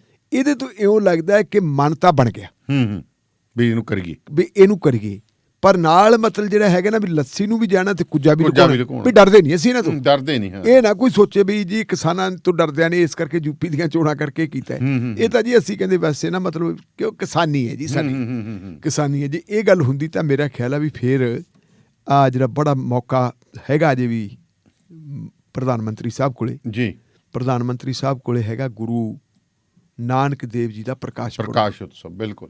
ਪ੍ਰਕਾਸ਼ ਪੁਰਬ ਦੇ ਉੱਤੇ ਕਹਿ ਸਕਦੇ ਕਿ ਗੁਰੂ ਨਾਨਕ ਦੇਵ ਜੀ ਨੇ ਕਿਰਤ ਦੀ ਗੱਲ ਕੀਤੀ ਸੀ। ਗੁਰੂ ਨਾਨਕ ਜੀ ਨੇ ਆਪਣਾ ਆਖਰੀ ਜੀਵਨ ਜਿਹੜਾ ਹੈਗਾ ਇੱਕ ਕਿਸਾਨ ਦੇ ਰੂਪ ਦੇ ਵਿੱਚ ਬਿਤਾਇਆ ਸੀ ਜੀ। ਉਹਨਾਂ ਨੇ ਖੁਦ ਕਰਤਾਰਪੁਰ ਸਾਹਿਬ ਜਾ ਕੇ ਖੇਤੀਬਾੜੀ ਕੀਤੀ ਸੀ। ਤੇ ਹੁਣ ਗੁਰੂ ਖੇਤੀਬਾੜੀ ਦੇ ਨਾਂ ਤੇ ਕਰ ਸਕਦੇ, ਖੇਤੀਬਾੜੀ ਦੇ ਨਾਂ ਦੇ ਉੱਤੇ ਸਮਾਂ ਉਹ ਆ ਗਿਆ। ਠੀਕ ਹੈ, ਕਾਨੂੰਨ ਤਾਂ ਤੁਹਾਡੇ ਹੱਕ ਦੇ ਸੀ, ਪਰ ਜਦੋਂ ਤੁਸੀਂ ਨਹੀਂ ਚਾਹੁੰਦੇ ਤੇ ਮੈਂ ਗੁਰੂ ਨਾਨਕ ਦੇਵ ਸਾਹਿਬ ਨੂੰ ਅਕੀਦਤ ਭੇਟ ਕਰਦਾ। ਲਓ ਜੀ, ਜੇ ਤੁਸੀਂ ਕਹਿੰਦੇ ਕਰਤੇ ਰੱਦ ਕਰਤੇ ਜੀ, ਗੁਰੂ ਨਾਨਕ ਨੂੰ ਮੈਂ ਤਾਂ ਸ਼ਰਧਾਂਜਲੀ ਭੇਟ ਕਰਨੀ, ਮੈਂ ਉਹਨਾਂ ਨੂੰ ਯਾਦ ਕਰਦਾ। ਟਾਈਮ ਹੈਗਾ ਹਾਲੇ ਤੱਕ, ਸ਼ਾਇਦ ਹੋ ਜਾਏ ਉਦੋਂ ਤੱਕ। ਬਿਲਕੁਲ ਬਿਲਕੁਲ। ਤੇ ਤ੍ਰਿਪੁਰਾ ਮਾਮਲੇ ਦੇ ਵਿੱਚ ਸੁਪਰੀਮ ਕੋਰਟ ਸੁਣਵਾਈ ਕਰੂਗੀ ਜੀ, ਕਿਹਦੇ ਕਹਿਣ ਤੇ ਕਰੂਗੀ, ਕਿਹਦੀ ਅਪੀਲ ਤੇ ਕਰੂਗੀ, ਕੀ ਹੈ ਸਾਰਾ ਮਾਮਲਾ? ਇਹ ਜੀ 2 ਵਕੀਲ ਹੈ ਤੇ ਇੱਕ ਪੱਤਰਕਾਰ ਹੈ। ਅੱਛਾ ਜੀ। ਇਹਨਾਂ ਦੇ ਖਿਲਾਫ ਜਿਹੜਾ ਹੈਗਾ UAPA ਲਾਇਆ ਦੇਸ਼ ਧਰੋਹੀ ਦੇ ਕੇਸ ਵੀ ਲਾਏ ਵੇ, ਅੱਛਾ ਜੀ ਅਨਲawful ਐਕਟੀਵਿਟੀਜ਼ ਦੇ ਲਾਏ। ਕਿਉਂ ਲਾਏ? ਜੀ ਪਿਛਲੇ ਦਿਨਾਂ ਦੇ ਵਿੱਚ ਤੁਸੀਂ ਦੇਖਿਆ ਹੋਣਾ ਕਿ ਆਪਣਾ ਬੰਗਲਾਦੇਸ਼ ਦੇ ਵਿੱਚ ਹਾਂਜੀ ਕੁਝ ਹਿੰਦੂ ਧਾਰਮਿਕ ਸਥਾਨਾਂ ਦੇ ਉੱਤੇ ਹਮਲੇ ਹੋਏ ਸੀ, ਬਿਲਕੁਲ ਤੋੜ ਭੰਨ ਤੋੜ ਹੋਈ ਸੀ, ਸਾਰਾ ਕੁਝ ਹੋਇਆ ਸੀ, ਕੁਝ ਨੁਕਸਾਨ ਡਾਢਾ ਹੋ ਗਿਆ ਸੀ। ਪੁਲਿਸ ਨੂੰ ਵੀ ਸਿਕਿਉਰਿਟੀ ਫੋਰਸਸ ਨੂੰ ਉੱਥੇ ਸਖਤੀ ਕਰਨੀ ਪਈ ਸੀ। ਜੀ ਉਹਦਾ ਪ੍ਰਤੀਕਰਮ ਜਿਹੜਾ ਹੈਗਾ ਚਾਹੀਦਾ ਤਾਂ ਇਹ ਹੁੰਦਾ ਕਿ ਜੇ ਇੱਕ ਥਾਂ ਤੇ ਮਾੜਾ ਕੰਮ ਹੋਵੇ ਤਾਂ ਉਹਦਾ ਉਲਟ ਚੰਗਾ ਕਰੋ, ਉਲਟ ਚੰਗਾ ਕਰੋ। ਹਾਂ ਕਿ ਲੋਕਾਂ ਨੂੰ ਇਹ ਪਤਾ ਲੱਗੇ ਕਿ ਜੀ ਆਹ ਗੱਲ ਜਿਹੜੀ ਹੈਗੀ ਚੰਗੀ, ਜਿਵੇਂ ਕਿਸਾਨ ਕਰਦੇ ਕਿਸਾਨਾਂ ਦਾ ਨੁਕਸਾਨ ਵੀ ਹੋ ਰਿਹਾ ਹੈ, ਲੇਕਿਨ ਕਿਸਾਨ ਮੌਕਾ ਨਹੀਂ ਦਿੰਦੇ ਜੀ ਅਸੀਂ ਸ਼ਾਂਤੀਪੂਰਵਕ ਰਹਿ ਕੇ ਕਰਨਾ। ਪਰ ਉੱਥੇ ਤ੍ਰਿਪੁਰਾ ਦੇ ਵਿੱਚ ਕਿਉਂਕਿ ਭਾਰਤੀ ਜਨਤਾ ਪਾਰਟੀ ਦੀ ਸਰਕਾਰ ਹੈ ਜੀ, ਪੋਲਰਾਈਜੇਸ਼ਨ ਵੀ ਜ਼ਰੂਰੀ ਹੈ ਉੱਥੇ, ਪੋਲਰਾਈਜੇਸ਼ਨ ਦੇ ਆਧਾਰ ਤੇ ਜਿੱਤਦੀ ਹੈ ਭਾਰਤੀ ਜਨਤਾ ਪਾਰਟੀ। ਬਿਲਕੁਲ ਐਵੇਂ ਤਾਂ ਜਿੱਤ ਨਹੀਂ ਸਕਦਾ। ਇਸ ਕਰਕੇ ਇਹਨਾਂ ਨੇ ਜੀ ਉੱਥੇ ਜਿਹੜੀ ਹੈਗੀ ਹੈ ਗੜਬੜ ਵੱਡੇ ਪੱਧਰ ਤੇ ਕਰਵਾਤੀ। ਜਿਹੜੀ ਵੱਡੇ ਪੱਧਰ ਤੇ ਗੜਬੜ ਕਰਵਾਈ ਤੇ ਉਸ ਗੜਬੜ ਦਾ ਜਾਇਜ਼ਾ ਲੈਣ ਵਾਸਤੇ ਦਿੱਲੀੋਂ 2 ਵਕੀਲ ਗਏ ਜੀ। ਉਹਨਾਂ ਨੇ ਜਾ ਕੇ ਜੋ ਆਪਣੀ ਰਿਪੋਰਟ ਜਾਰੀ ਕੀਤੀ ਜਾਂ ਉਹਨਾਂ ਨੇ ਜੋ ਆਪਣੇ ਵਿਚਾਰ ਪ੍ਰਗਟ ਕੀਤੇ, ਉਹਨਾਂ ਦੇ ਖਿਲਾਫ UAPA ਦਾ ਕੇਸ ਦਰਜ ਕਰਤਾ। ਅੱਛਾ, ਉੱਥੇ ਹੀ ਕਰਤਾ। ਹਾਂਜੀ ਹਾਂਜੀ।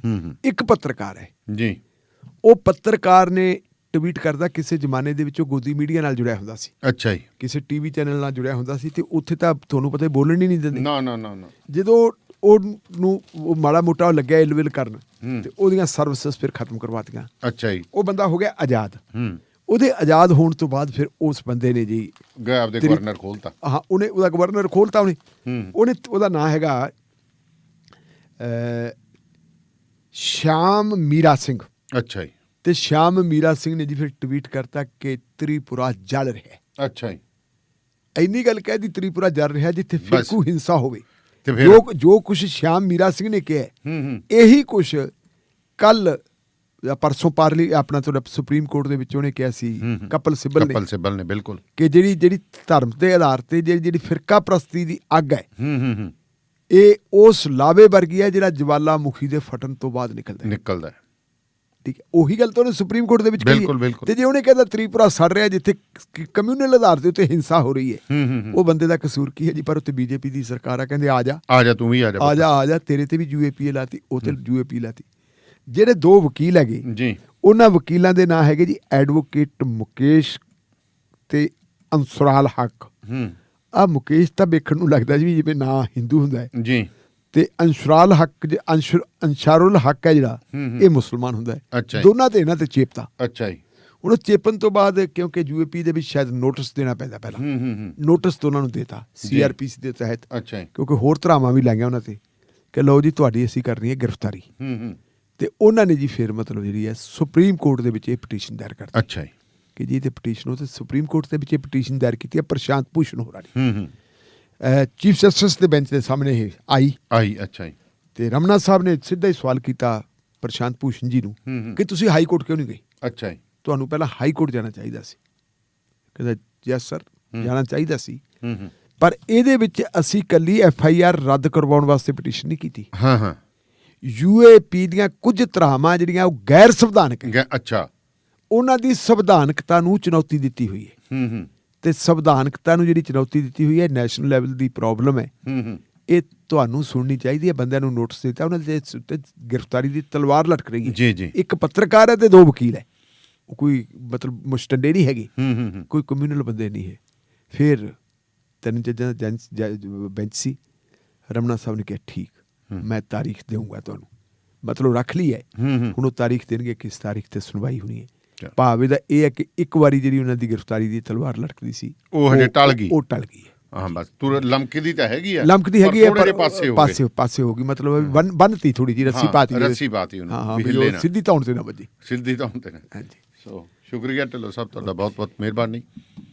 ਸੋ ਪ੍ਰੋਗਰਾਮ ਰੇਡੀਓ ਪੰਜਾਬ ਟੁਡੇ ਦੇ ਇਸੇ ਤਰ੍ਹਾਂ ਜਾਰੀ ਰਹਿਣਗੇ, ਸੋ ਜੁੜੇ ਰਹੋ ਰੇਡੀਓ ਪੰਜਾਬ ਟੁਡੇ ਦੇ ਨਾਲ।